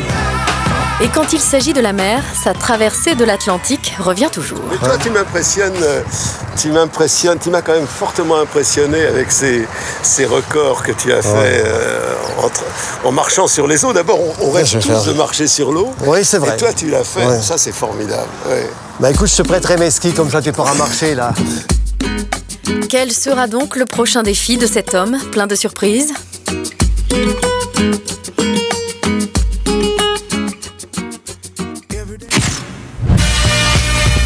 maintenant, la lumière se rallume sur Rémi Bricka. Rémi, bienvenue sur le plateau de Tout le monde en parlait. Vous êtes né le 10 avril 1949 à Niederbronn-les-Bains, dans le nord de l'Alsace. Vous êtes l'aîné de 8 frères et sœurs. Enfance pas très heureuse à Reichshofen, père maçon. Votre mère Lily est une femme assez violente et assez volage. Et elle est plus prompte à distribuer les coups que les câlins qu'elle garde pour d'autres hommes. Oui, elle me refusait son amour. Bah, j'ai toujours cherché son amour et puis c'est jamais venu. Ouais. Mais bon, c'est comme ça, elle ne pouvait pas se partager entre ses enfants et puis... Ses hommes. Ouais. Alors, votre premier exutoire sera le sport. Vous devenez un bon gymnaste, comme votre père, et puis un excellent coureur. En fait, vous rêvez d'être artiste peintre, mais après l'école primaire, on vous inscrit dans une formation d'ajusteur à Bischwiller. Ça a dû être dur pour vous. Oui, parce qu'en alsacien, on dit Zeichner. Zeichner, il y a deux significations. Dessinateur. Ma mère avait compris dessinateur industriel et moi, j'avais compris peintre d'art. Ah oui. Donc, au bout d'un an et demi, j'ai bifurqué, je suis devenu ajusteur, ce qui m'a permis... Ça vous a permis d'ajuster une quinzaine d'instruments de musique sur vous et de devenir l'homme orchestre. Ouais. Vous dites, j'ai créé un monde à moi pour tromper ma solitude. Je voulais m'échapper de la réalité, tout simplement, et je me suis fait un monde de rêve, un monde imaginaire. Ouais. Alors, vous avez 20 ans quand vous débarquez à Paris en 1969. Vous travaillez comme employé de bureau, mais vous caressez toujours le rêve de réussir dans la chanson. Et vous faites l'homme orchestre à la terrasse des cafés et dans les queues de cinéma. Et c'est comme ça que vous vous faites remarquer par un producteur devant les locaux du journal Le Monde. Ça s'est passé comment ? J'avais une ancienne amie qui sortait plus avec moi à ce moment-là. Elle sortait avec un producteur. Ah ouais. Et elle l'a amené sur les grands boulevards. Et puis il m'a dit, je vois que dans la rue, tu es le meilleur. Ouais. Mais je peux faire quelque chose de mieux avec toi. Voilà, on a une chanson pour toi, qu'on a écrite spécialement pour toi. Alors c'est chez Mireille, au Petit Conservatoire de la chanson, que vous faites votre première apparition à la télévision. Elle n'était pas commode, Mireille, hein ? Je suis arrivé en retard à une répétition, c'était sur France Inter à ce moment-là, et elle m'a dit, vous passez pas ce soir. Et moi, qu'est-ce que j'ai fait ? Je suis rentré en plein milieu de la soirée, l'enregistrement, elle n'a pas apprécié. Ouais. Elle était très dure. Ouais. Alors, deuxième apparition à la télévision, Le Réveillon 1971, chez Philippe Bouvard, l'émission Samedi soir, enregistrée chez Maxims. Là, ça a été plus facile. Ouais, ça a été bien parce que c'était mon tout premier disque qui s'appelait Pour $1, pour un penny. C'est en chantant sur les trottoirs que je gagne ma vie. Ouais. Alors à ce moment-là, Philippe Bouvard avait dit, vous faites à la fin de la chanson, vous faites la quête. Ouais. Et puis quand j'ai regardé ma petite sébille, je me suis dit, c'est bizarre, ils mettent moins d'argent que dans la rue. D'accord. Et en réalité, le comble, c'est qu'à la fin, il y a un des postiers là qui est venu, il me dit, vous permettez que je reprenne ma monnaie? Donc je me suis dit, c'est pas pareil que dans la vie, la télévision, c'est un monde à part. Oui, voilà. Ça c'est vrai. Oui. Alors effectivement, en 1972, vous sortez votre premier 45 tours, Pour un penny, pour $1, chez Decca, avant de vous produire sur le paquebot France pour la première traversée. Oui. De la rue, je passais directement en première classe sur le paquebot France. Oui, ça je dois dire. Et je ne comprenais pas. En plus de ça, il y a une personne qui travaille pour un passager. Ouais. Donc c'est un monde complètement, pour moi, irréel. Ouais. Surtout après avoir garé ma petite mobilette entre les Rolls devant chez Maxime. Ouais. Ça me faisait tout drôle, quoi. Alors en 1976, deuxième 45 tours, La vie en couleur chez Polydor. Ça marche très très bien, vous êtes disque d'or. Et en plus de ça, c'était avec une chanson qui était destinée à Claude François. Ah oui. Et qu'il avait refusé. Heureusement pour moi d'ailleurs. Alors en 1977, premier album, le succès devient international. Vous travaillez en Allemagne, en Espagne, en Amérique du Sud et même au Japon. J'ai enregistré 2 45 tours en japonais phonétique. Oui. Bon, j'ai appris quelques mots quand même. Hein. Ouais. Ça va. Voilà, vous achetez une Rolls quand même, hein? Ouais.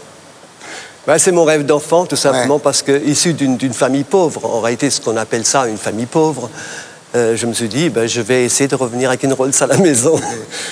Mais ça ne me correspondait pas, parce que près de chez moi, dans le Paris 17e, là, quand je passais dans le marché, les gens me disaient « sale capitaliste !» Après, je me suis acheté une CX 6 roues pour...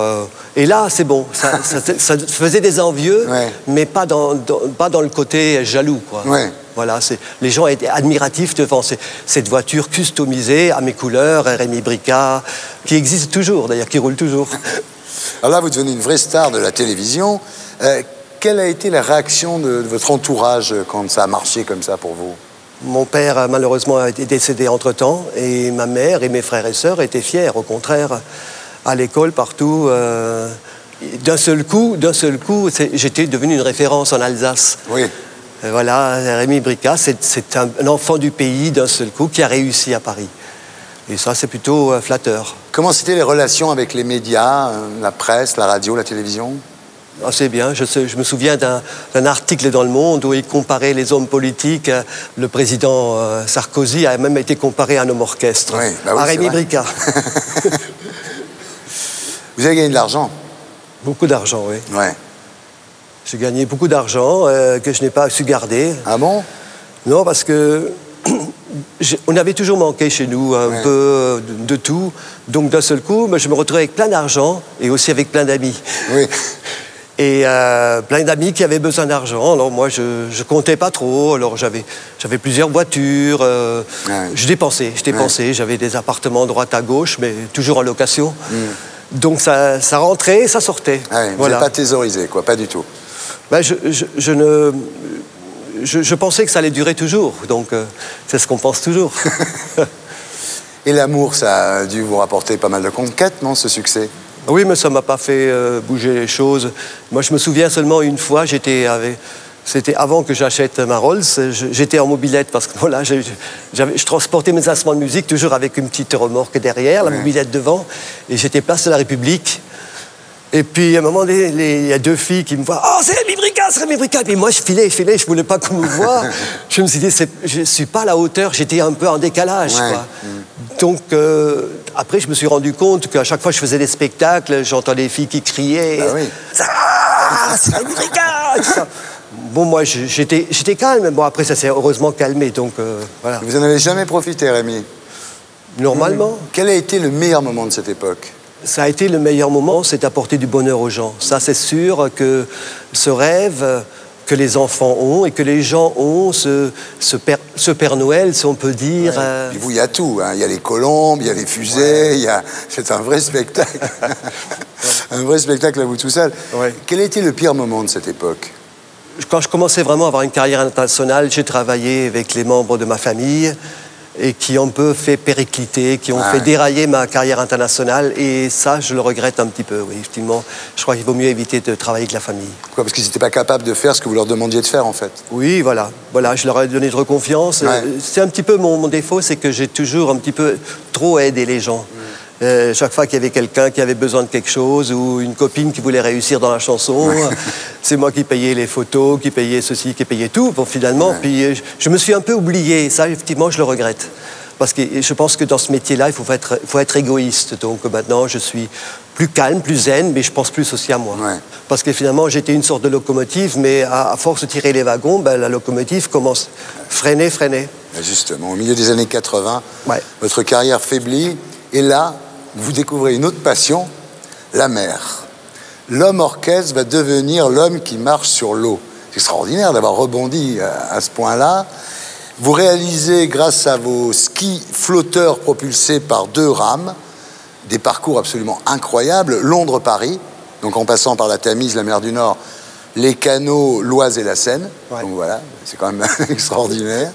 Vous faites Cannes-Calvi, et vous faites la traversée de l'Atlantique. Et je voulais la faire un peu comme faisait Alain Bombard, sans eau ni vivre. Mais comment ça vous est venu, cette idée? Jamais personne n'avait fait ça non plus. Après ma traversée, qui a duré 2 mois, j'ai fait quelques conférences. Et puis à un moment donné, le maître conférencier m'a dit, j'ai marché sur la mer. Il me dit, sur quelle mer avez-vous marché? Donc c'était sûrement psychanalytique. C'est lacanien.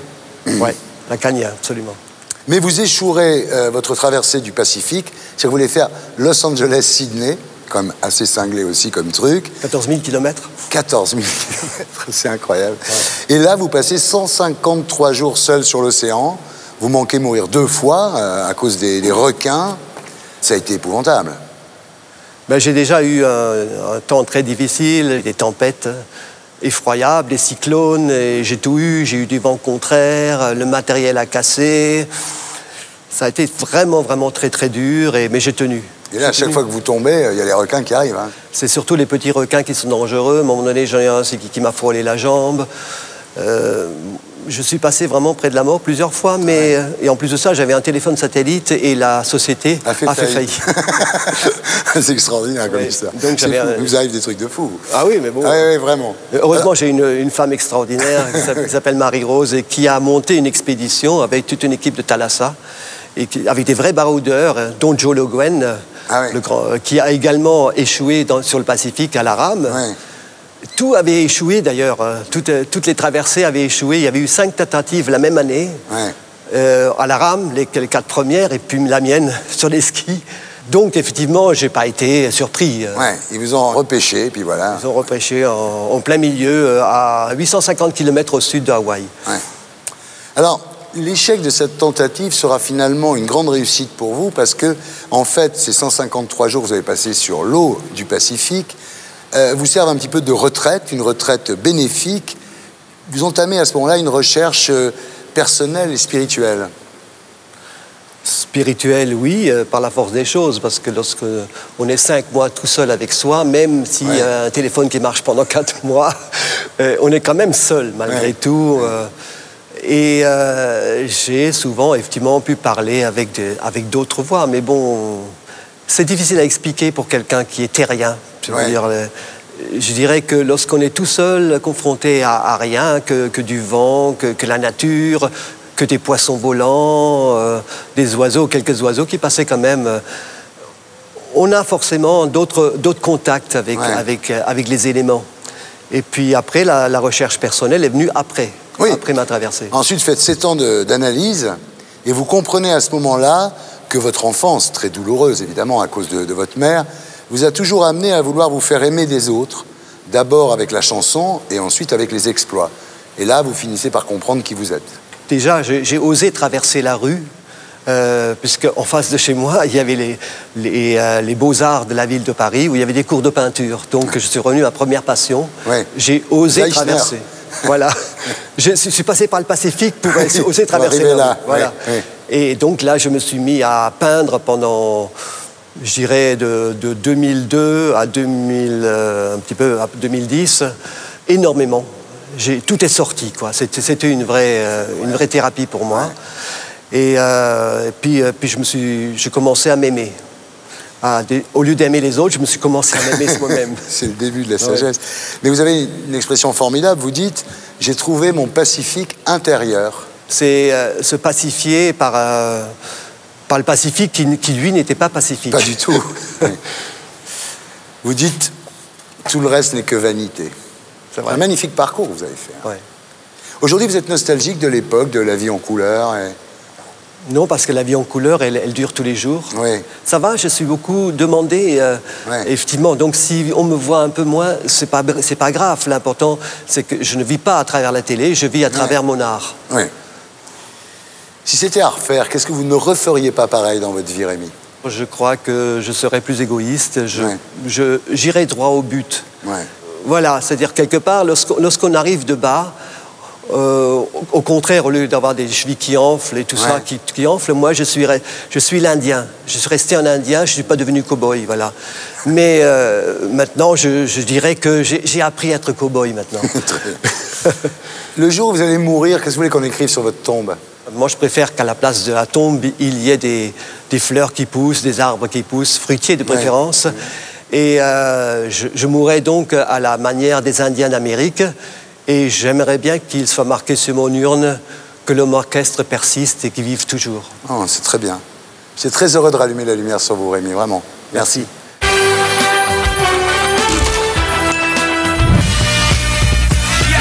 J'accueille Gogol Premier.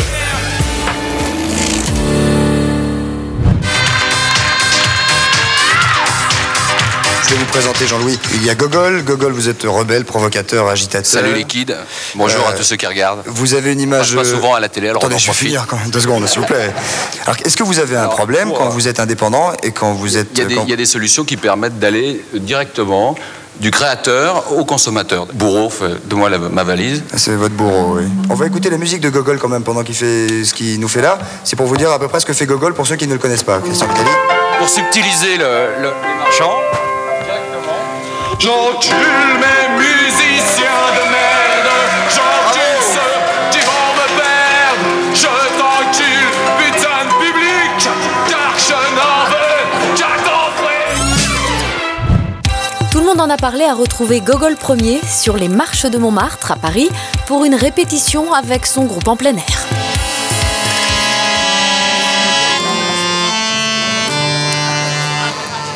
J'ai toujours aimé, si tu veux, la musique de rue, quoi. En fait, dans la rue, bon, bah, ça anime Paris de voir des chanteurs. Tu vas voir, quand on joue, les gens, on les détend, quoi. Logoro, homme. Logoro, homme. Logoro, homme. Mesdames, messieurs, aujourd'hui une journée exceptionnelle avec l'orchestre des loups gourous. Je suis le dieu Eros, j'arrive du cosmos. Et en bon animateur, il fait même la quête auprès d'un public un peu étonné. Bon, c'est pas grave, je vais prendre l'appareil photo, je vais le revendre. Le tout avec son équipe de joyeux lurons, fidèles depuis longtemps à la star du punk. Il est beau, il est magnifique, il chante bien. C'est un être de rigueur, de joie. Suite de la journée, Gogol, très engagé, se bat pour la liberté d'expression des artistes. Alors nous voilà arrivés au lavoir moderne parisien. Donc au départ, il y a quelques années, c'était un lavoir. Donc il y a une trentaine d'années de ça. Et Hervé, si tu veux, il a transformé donc, ce lavoir qui était complètement à l'abandon en salle de spectacle. Gogol, président. Le voilà. Cette salle, il la connaît bien puisqu'il s'y est produit. Son ami propriétaire va malheureusement la perdre. C'est un lieu magique, c'est ce genre de salle qu'on devrait voir plus en France. Je suis pour un retour justement à des salles comme ça de proximité. C'est un lieu très très festif à l'époque. Pour les artistes, c'est des endroits où ils peuvent s'exprimer. Donc à partir du moment où tu supprimes ces lieux-là, c'est comme si tu tues les artistes, c'est pareil. Et c'est dans un jardin étrange qu'il retrouve Thierry F, alias le Boucanier, un spécialiste de la culture gothique et punk. Tu vois pas ça à Paris tous les jours, quoi. Ah, le style de Gogol, on l'appelle le pape punk. Donc voilà, malgré ce qu'il dit lui-même, qu'il ne se donne pas d'étiquette, je pense que tout le monde le considère comme le pape du punk. Le punk, c'est une mauvaise herbe, elle se développe toute seule. Voilà, ils ont même essayé de l'arracher, tu vois, comment je vais dire, par différentes raisons, en rachetant des groupes, en faisant n'importe quoi. Les multinationales du showbiz, ils ont fait n'importe quoi avec le punk. Fin de la journée, Gogol a rendez-vous avec son amie Réjeanne pour une séance de travail quelque peu insolite. Bah, rentre dans le bain, c'est un bouillon de culture. Au programme, la relecture de sa biographie non censurée dont elle est co-auteure. Tu dis pas de concert sans cérémonial autour de mon personnage, son spectacle ouvert à différents performeurs.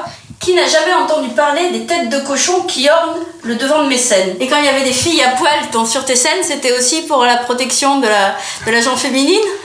Non, si tu veux, ça fait partie du spectacle. De toute façon, bon, c'est ouvert. Les gens y participent. Tu peux jamais prévoir exactement à l'avance ce qui va se passer. Tu vois, c'est comme nous maintenant, on sait pas ce qui peut se passer.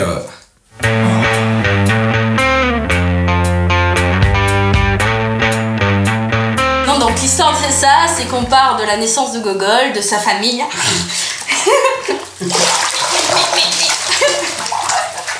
Et on va jusqu'à aujourd'hui, en étant bien entendu assez long sur les années punk, son public, ses fans, enamourés, etc., etc., etc. Ça craint Extravagant même en travaillant, le pape du punk a gardé toute sa folie. Tu sais ce que tu peux en faire, ton livre. Tu sais ce que tu peux en faire, ton livre. Moi, je m'en vais. Allez, ça suffit. Et maintenant, la lumière se rallume sur Gogol premier. Gogol, bienvenue sur le plateau de Tout le monde a parlé. Bonjour. Alors, vous êtes né le 10 août 1957 à Paris 14e, sous le nom de Jacques Dezandre, fils unique. Ouais. Père chef de service dans l'industrie, mais il rêvait en fait d'être ingé son, votre papa. Voilà. Alors votre mère vous a abandonné à l'âge de 5 ans, pourquoi? Bah disons, c'était dans les années 70, enfin fin 60, la libération sexuelle, Ouais. Les femmes, elles avaient envie de connaître une vie différente, donc mon père, il voyait ça d'un œil sceptique. Ouais. Il a mieux valu qu'ils se séparent, quoi, parce qu'ils se tapaient dessus, c'était horrible. Et moi, je faisais le tampon, je les séparais. Donc votre père obtient la garde. Ouais, c'est rare. Et là, vous êtes envoyé en pension à Montlhéry. Voilà. Pension dont le directeur est pédophile. Effectivement, il venait caresser les gamins le soir, donc j'avais repéré son stratagème. Et moi, ça me faisait peur parce que j'étais petit. Donc j'avais demandé à mon père, qui avait fait les paras, qu'est-ce qu'il faut faire? Et mon père, il m'a dit, bah, t'as une solution, c'est tu tapes. Une bonne mandale. Voilà. Et donc, c'est ce que j'ai fait. C'est pour ça que j'ai eu une pension difficile, parce que j'avais souvent des cols, j'étais tout le temps... parce que j'étais dans le collimateur. Alors, vous êtes en pension jusqu'en 6e, et ensuite, vous vous retrouvez à Châtenay-Malabry, cité de la Butte Rouge, avec votre père. Ouais, et ma belle-mère. Heureusement, l'école est mixte, alors. Ah bah là, c'est la révolution, c'était autre chose. D'ailleurs, la première année, j'ai eu des problèmes parce qu'en fait, comme j'avais jamais vu de filles, je me retrouve dans une classe avec plein de filles, c'était trop excitant. À 14 ans et demi, vous faites votre premier groupe qui s'appelle HLM Blues. Voilà. Alors là, vous jouez dans des caves en rêvant de rock attitude. En fait, à l'époque, on lisait rock and folk et on voyait des groupes fabuleux qui balançaient leur voiture de luxe dans les piscines. On s'est dit, attends, nous, je veux pas aller à l'usine, moi, je veux faire ça, quoi. Alors, vous êtes passionné par la musique, mais aussi par la spiritualité. À un moment, vous imaginez d'entrer au séminaire d'Issy-les-Moulineaux. Ouais, parce que j'étais intéressé par la Bible. Bon, j'avais lu aussi les écrits de Rampa, Telopsang Rampa. Bien sûr. Puis, disons qu'effectivement, pour avoir parce que je ne pouvais pas discuter dans ma famille de la Bible, vu que personne s'y intéressait. Bon, j'avais bien discuté avec des témoins de Jéhovah, mais ça ne me plaisait pas trop. Alors, j'avais besoin de son de cloche. Je me suis dit, peut-être le fait de rentrer dans l'église, mais non. Et puis voilà, un jour, vous en avez marre de votre père, de la cité. Vous partez dans un foyer de jeunes travailleurs à Sceaux. C'est mon père qui m'a dit, tiens, gamin, voilà 700 balles et casse-toi. Et maintenant, fais ta vie. Alors là, vous faites des études de commerce et puis du petit commerce. Vous vendez des bibles en porte-à-porte et vous travaillez aussi à la morgue de l'hôpital Broussais. Ah ouais, ça c'est une horreur, ouais. Parce qu'en fait, il y avait un mec qui était prof de batterie là-bas. C'est comme ça que je suis devenu gothique, en fait. Ah ouais. Et un soir, donc, j'avais été au Tabou. C'est une discothèque, donc où il passait de la bonne musique. Et j'avais dansé toute la nuit, parce que j'adore danser. Et je rentre, et donc je voulais me laver les cheveux. Et je commence à me shampouiner, plus d'eau. Ça, c'était chaud, donc je suis descendu. Et en bas, c'était marqué « L'eau reviendra à partir de 8h du matin ». Donc je suis allé à l'hôpital qui était à côté, l'hôpital Broussais, dans le 14e. Et j'ai dit « Est-ce que je peux prendre une douche ?» Et je suis tombé sur un mec qui m'a dit « Ouais, il n'y a pas de problème, prends une douche. » Et il avait des baguettes et il tapait, donc... je lui ai dit, tiens, tu joues de la batterie? Il me dit, ouais, je joue dans des groupes et tout, et si tu veux, je pourrais te donner un coup de main, je pourrais t'apprendre à jouer de la batterie. T'as qu'à te faire embaucher ici. Banco, le lendemain, je suis allé voir le directeur de l'hôpital, puis à l'époque, il y avait du boulot, quoi. C'était pas comme maintenant, c'était une autre époque. Donc à l'époque, vous manipuliez les cadavres?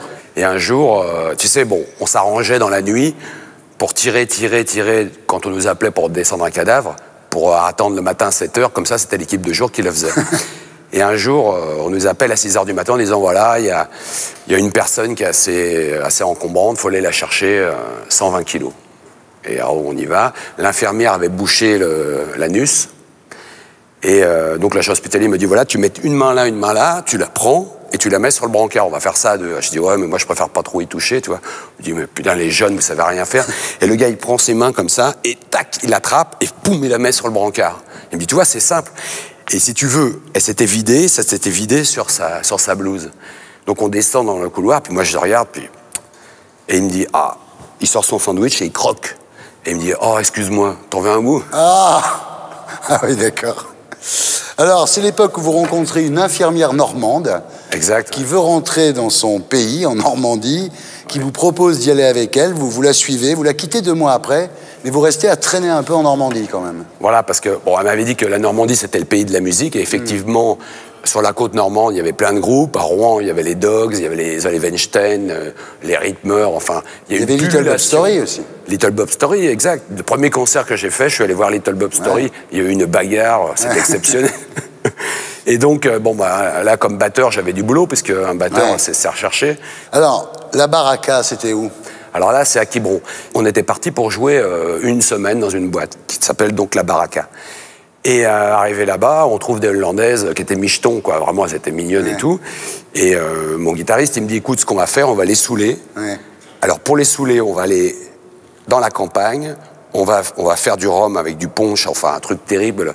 Et on va faire un cache-cache. Et là, comme ça, tu seras seul avec elle, il n'y a aucun problème. Donc, on commence à faire un cache-cache. À un moment, il me voit, ouais, je t'ai vu. Je cours, je tombe dans les barbelés de la guerre, parce qu'il y a des blocos là-bas.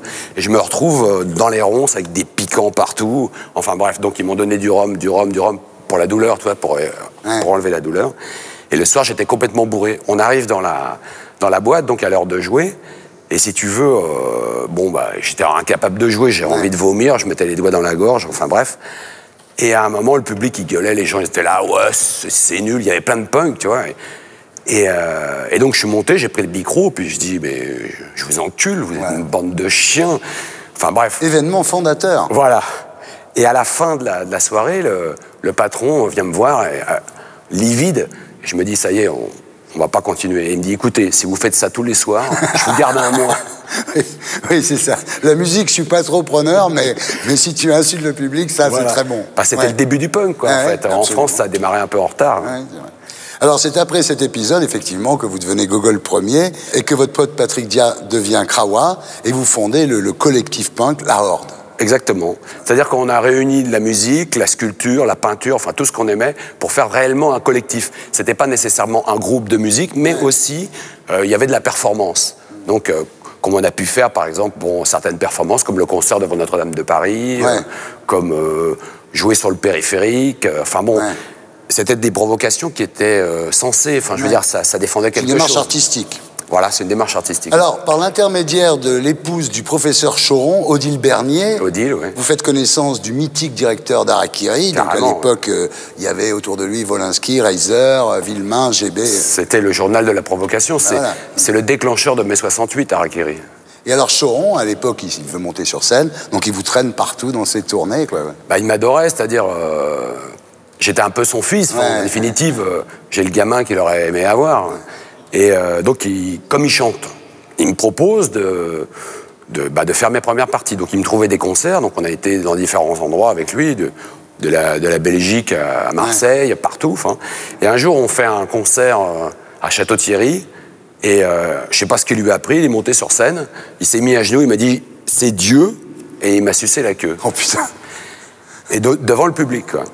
Et donc, 1 semaine après, tous les mardis, j'allais à la réunion d'Harakiri, parce qu'on faisait le journal ensemble et tout.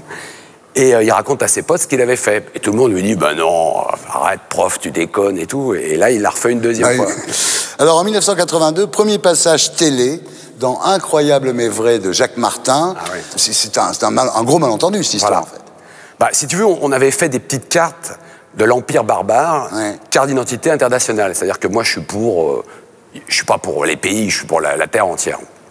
Donc on avait envoyé une carte à Jacques Martin, parce qu'on trouvait que son émission était intéressante, puis il fallait qu'on médiatise le groupe. Et donc j'envoie la carte, lui, ils prennent ça au premier degré. Alors avec des potes, on s'est dit, on va pas y arriver comme ça, on va monter à Paris correctement. Donc ils avaient des Lada. Alors on avait vu des petits drapeaux avec marqué G. Voilà, on arrive devant le théâtre de l'Empire. On gare la voiture, il y avait d'autres voitures d'ambassade qui étaient là en double fil. On arrive et on voit donc la fille qui fait passer les auditions et qui me dit bon, alors faut dire que j'étais habillé en pyjama avec une clenche de porte dans l'oreille, donc tout de suite, bon, elle me dit vous avez un look pas possible. Puis les mecs encadrés autour de moi avec les lunettes noires, Men in Black. Elle me dit mais qu'est-ce que vous faites comme boulot? Ben, j'ai dit je suis ambassadeur. Ah, et c'est quoi votre pays? Ben, la Gogolie. Ben, c'est fabuleux ça. Elle me dit mais vous avez quoi comme voiture? Bah regardez par la fenêtre et là elle voit la voiture noire avec les autres voitures puis d'autres gardes du corps habillés pareil. Elle me dit écoutez c'est même pas la peine de faire une audition, vous passez direct dans l'émission, venez demain. Donc le dimanche on se pointe le matin là-bas à l'Empire et j'arrive donc avec ma bande et je la fais écouter. Ils me disent mais vous êtes pas un homme politique vous êtes un chanteur. Hein. Ah ouais mais non on peut pas. Puis alors Jacques Martin arrive, il se rend compte de ce qu'il y avait dans l'émission. Il y avait un mec qui coupait du saucisson comme ça, tu vois. Il dit vous êtes qui? Ben, je dis, Gogol le premier, oui, non, mais vous êtes un chanteur, vous êtes pas, vous venez d'Actuel, vous venez foutre la merde dans mon émission. Je lui dis, écoutez, soyez cool. Il dit, bon, vous allez quitter le plateau. Mais je dis, non, mais je t'ai sauvé la vie, j'ai sauvé la vie à ton gamin. Quand on était en pension, je l'ai défendu, parce que dès qu'il a dit qu'il était le fils de Jacques Martin, tout le monde voulait le taper. Donc moi, je me suis mis entre deux. Je lui ai dit, tu me dois quelque chose. Il dit, bon, ok, je te dois quelque chose, donnez 300 francs à ces gueux qui retournent dans leur province. Et là, si tu veux, là, il m'a touché au cœur. Donc j'avais un garde du corps, enfin, Rodiz, qui faisait tous les emplois dans le groupe, qui s'appelait Rocky Delboeuf. Il a sorti son cran d'arrêt et il m'a dit, si tu veux, je le tue. Je lui ai dit, non, tu te calmes. Et donc on est arrivé pendant l'émission, ils ont allumé, donc les applaudissaient. Je suis passé sous la scène, il y avait une espèce de spirale, enfin, je me rappelle plus trop bien, et hop, paf. Et les gens, ils ont applaudi, j'ai attrapé un micro, puis voilà. Ah ouais. Et j'ai fait le discours du premier album. Et ben voilà. Voilà. Et voilà. J'ai été lancé, en fait. Et c'est suite à cette histoire que New Rose accepte de vous signer un album qui s'appelle Vite avant la saisie. Exactement. Et qui contient le célèbre morceau J'encule. Exactement, ouais. L'Ode à l'anarchie. Qui est un classique. L'hymne national, enfin le prochain. Ben voilà. Alors, résultat, 100 000 exemplaires vendus. C'est le premier disque d'or punk. En France, ouais. Peut-être même le seul, faut bien le dire. Non, mais c'est vrai que, bon, à une époque, le disque, ça se vendait comme des petits pains. Ouais, on s'est pas rendu compte du succès qu'on pouvait avoir. Alors, parallèlement à tout ça, une légende se crée. Alors, je vais vous dire, vous allez me dire si c'est vrai ou pas. Par exemple, vous seriez un authentique séminariste devenu fou. Non, c'est des conneries. C'est faux. Je revendique la folie, oui. Ouais. Vous avez fait de la prison pour avoir lâché une moto ou une tronçonneuse dans le public, faisant 2 morts. Non, les gendarmes ont compris pourquoi j'avais lancé la tronçonneuse, c'est parce que la scène était en pente et je suis tombé dans le public avec. Et j'ai fait, bon, quand j'ai vu les gens avaient peur, ils ont reculé au fond de la salle. Ah, oui. Mais après, si tu veux, à l'époque, comme je suis végétarien, pour lutter donc pour le végétarisme, je mettais des têtes de cochon sur scène. Donc ils ont fouillé dans les poubelles et ils ont trouvé des têtes de cochon coupées. Donc ils ont fait le rapport avec la tronçonneuse. Du coup, puis après ils ont vu qu'elles étaient vraiment coupées. Bon, non, puis c'était des conneries. Enfin, bon, oui, c'est des rumeurs. Voilà. Vous écrasiez des poussins sur scène. Il se trouve que quand je suis allé à Marseille en concert, j'avais demandé à l'organisateur 3 poulets. Et l'organisateur m'a fourni donc 2 blancs et un poulet marron. Je les avais mis sur scène. Bon, je voulais faire écologique, quoi. Et pendant le concert, il y a eu une bagarre, mais les gens voulaient absolument monter sur scène, enfin un truc de fou. Et d'ailleurs, le service d'ordre, c'était des judokas qui étaient en blanc. Et à un moment, ils sortaient les filles sur des brancards. Donc j'ai demandé au public de se calmer, et tout le monde m'a dit, bon, ils se calmaient pas. Il y avait un mur humain, et d'ailleurs, et au bout du 4e brancard, j'ai attrapé un poulet, il y avait une hache d'incendie. J'ai tranché le cou du poulet et pour les calmer, j'ai répandu le sang sur le public. Et là, ça les a calmés. Vous roulez en corbillard, ça j'imagine que vous avez dû rouler en corbillard. Oui, j'ai roulé en corbillard quand je roulais. Parce que maintenant, je roule en vélo. Oui. Vous êtes arrivé au Gibus complètement nu et enchaîné. C'est une légende. Enchaîné, je me suis enchaîné à l'Olympia, ouais. Quand Universal j'avais des problèmes avec Universal, ils ne voulaient pas me payer, j'ai dit à Pascal Nègre, je vais m'enchaîner devant l'Olympia, et il m'a payé. Alors, vous vous êtes exhibé sur des plateaux télé avec votre bourreau qui vous appelait Maître. Oui, mon bourreau, oui. Ah oui. Accordéoniste, magnifique. Mais il a arrêté de me suivre, parce que maintenant il est directeur d'un théâtre, puis il est cardiaque. Donc, comme il se donne tellement dans son personnage, il nous a fait plusieurs arrêts cardiaques, d'ailleurs, en concert. Alors, c'est la gloire. Christophe de Chavannes diffuse J'encule, l'ancien mon mari, quand même. Oui, il nous avait invités. Alors, l'apothéose, c'est quand Claude Berry vous invite à faire une prestation dans Ciao Pantin. Ouais, c'était inespéré parce que, disons, bon, moi j'aimais beaucoup Coluche. Et là, il me propose de faire un film avec Coluche, un film intéressant, tourné au Gibus, avec une scène où je pourrais chanter, où je pourrais faire exactement ce que je voulais. Et donc, ce soir-là, on tourne. En fait, c'était un chanteur qui s'appelait Bébé d'un groupe qui s'appelle Les Porte-Manteaux. Et il sortait donc avec la sœur de Jean-Louis Aubert. Et elle aurait estimé que lui devait être sur scène à ma place. Elle prend un os qu'elle avait récupéré aux catacombes, elle le jette, je prends l'os dans la gueule, paf, et je me retrouve à l'hôpital. Donc il me recouse, bon, je reviens de l'hôpital et Claude Berry me dit bah la fête n'est pas finie, on recommence toutes les scènes parce que t'es plus raccord. Ah ouais. Voilà. Comment réagit votre père, par exemple, à cette célébrité? Bah mon père, il réagissait pas. C'est à partir du moment, un jour à la piscine, il y a un type qui est arrivé qui lui dit mais vous seriez pas le père de Gogol Ier, vous? Voilà. Puis aussi, bon, il a mal réagi, c'est quand les gendarmes sont arrivés pour lui dire bon bah votre fils, il a chanté Sarkozy Petit Zizi, on fait une enquête, c'est un mouvement anarchiste, il s'y attendait pas, il était dans la lande en Bretagne avec son chien à 7h du matin à la fraîche. Les gendarmes, ils arrivent toujours à la fraîche. Et votre mère, vous l'avez retrouvée dans un concert? Ouais, c'était magique, quoi. Alors donc ça, c'était dans une scène qui s'appelle le Théâtre du Forum. Et on était en train de faire la balance, et mon batteur arrive en pleurant en me disant il y a une dame, elle s'appelle Madame Gogol. Ouais. Et elle arrive, elle m'embrasse, et tout le monde a pleuré, quoi. Ah tout ouais, le monde. Voilà. Trop et donc, elle me dit est-ce que je peux venir au concert ce soir? Alors je lui dis bah oui, évidemment. Donc elle avait mis son blouson au cuir, et le soir, dans la salle, il y avait des Hells Angels. Et les gars, ils offraient du whisky dans la salle. Et une fois que les gars avaient bu, ils disaient, bah voilà, c'est 5 francs le verre de whisky. Et donc, à un moment, il y en a un qui était devant ma mère, et ma mère a dit, pousse-toi, toi. Le gars, il dit, mais ta gueule, la vieille. Mais il dit, mais attends, c'est mon fils. Ah, pardon, mon Quelle relation vous avez eue avec les médias durant toutes ces années? Bah, c'est des relations assez incestueuses, on peut dire, hein. Les médias, ils virevoltent autour de vous. Bon, au début, effectivement, avec la Horde, tous les médias se sont pointés. On était du miel, quoi. Mais bon, il y a eu des hauts et des bas. Puis bon, j'ai pas toujours été tendre, c'est vrai. Maintenant, je suis gâteux, ça va. Mais... Vous avez gagné de l'argent dans toute cette histoire? Ouais, j'ai gagné de l'argent. Bah, à l'époque, le disque, c'était de l'or. J'ai gagné beaucoup d'argent. Bon... J'ai construit mon studio, je me suis fait une collection de peintures, de sculptures, et puis j'en ai donné un peu, puis bon... Mais bon, la période est maintenant vraiment difficile, ça a changé, quoi. Donc, je pense qu'on fait plus ce sacerdoce pour l'argent, on le fait parce qu'on aime, parce qu'on a envie de communiquer, parce qu'on a des messages à transmettre. C'est le plus important. Et les gonzesses? Effectivement, j'ai beaucoup de fans, mais d'abord, je peux pas donner à tout le monde. Puis bon, j'ai la mère de mes enfants, Justine, qui veille au grain. Et c'est elle qui me dit, non, celle-là, elle n'est pas baisable. Celle-là, oui, celle-là. Le meilleur moment de toute cette époque, ça a été quoi? Cet instant, c'est l'instant qu'on vit actuellement. D'accord. Et le pire moment? Le doute. Ouais. C'est difficile d'être Gogol Ier, tout le temps. Bah, c'était dur au début, maintenant, bon, je crois qu'on est à 2 dans le même corps, et je pense même que chaque 2 ans, j'ai fini par le... Ouais. Alors, en 1983, sort Encore Pire, avec un H encore, deuxième album de la Horde. Les tournées qui suivent divisent le public. C'est-à-dire que le premier album, Vite avant la saisie, qui était une réelle révolution dans le rock français, dans le punk français, classé maintenant comme l'album ultime, c'est très difficile d'arriver en faisant un deuxième album plus fort. Donc, des fois, il faudrait mieux s'abstenir. Le deuxième album, il y a 3 chansons qui sont bien, dans le premier, elles sont toutes bien, c'est toutes des classiques. Puis le public, ils attendaient plus de provocation, plus de sexe, plus de... Je suis pas là pour faire plaisir au public, je suis là pour m'éclater, ça n'a rien à voir. Et puis aussi, il y a le split avec votre ami Krawa, parce qu'il s'en va, puis après il revient, puis après il repart, il n'a pas arrêté, lui.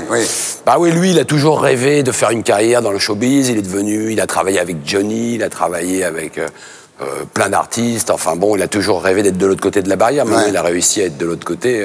Est-ce que c'est mieux de l'autre côté du miroir? Je sais pas. Alors, il y a eu un gros problème, en fait. Un jour, vous faites un album en pastichant la couverture de Libération. Oui, c'était même pas un pastiche, c'est un hommage. C'est ce con de Serge Julie qui a pris ça de travers. C'est bizarre quand même. Voilà, parce qu'il m'a vu en soutane, il a dit c'est un mec de droite, mais c'est pas possible. Julie, t'es con. J'étais un lecteur, j'étais un lecteur de Libé, c'était vraiment le journal de gauche, anarchiste, le truc qui fout le bordel. Et ça a changé, quoi. Il se sent et il vous fait condamner à 350 000 francs. De dommages. Mais ça, c'est pas l'argent, ça s'oublie. Ce qui était terrible, c'est qu'ils ont cassé les disques. En fait, ils les ont détruits. Ils sont venus chercher mon bébé. Et ils ont foutu tout ça au pilon, quoi. C'est la France. Aujourd'hui, vous êtes nostalgique de l'époque du premier album, par exemple? C'était une époque bordélique. Mais je crois que ce qu'on va vivre maintenant, ça va être encore meilleur. Et je veux être là. Alors, si c'était à refaire votre vie, qu'est-ce que vous ne referiez pas pareil? Non, rien de rien. Non, je ne regrette rien. Bonne mélodie, Le jour où vous allez mourir, qu'est-ce que vous voulez qu'on écrive sur votre tombe? Je m'éclate au ciel. Merci, j'étais très heureux de rallumer la lumière sur vous, Gogol. À bientôt. C'était Tout le monde en a parlé, amis du parking, bonsoir.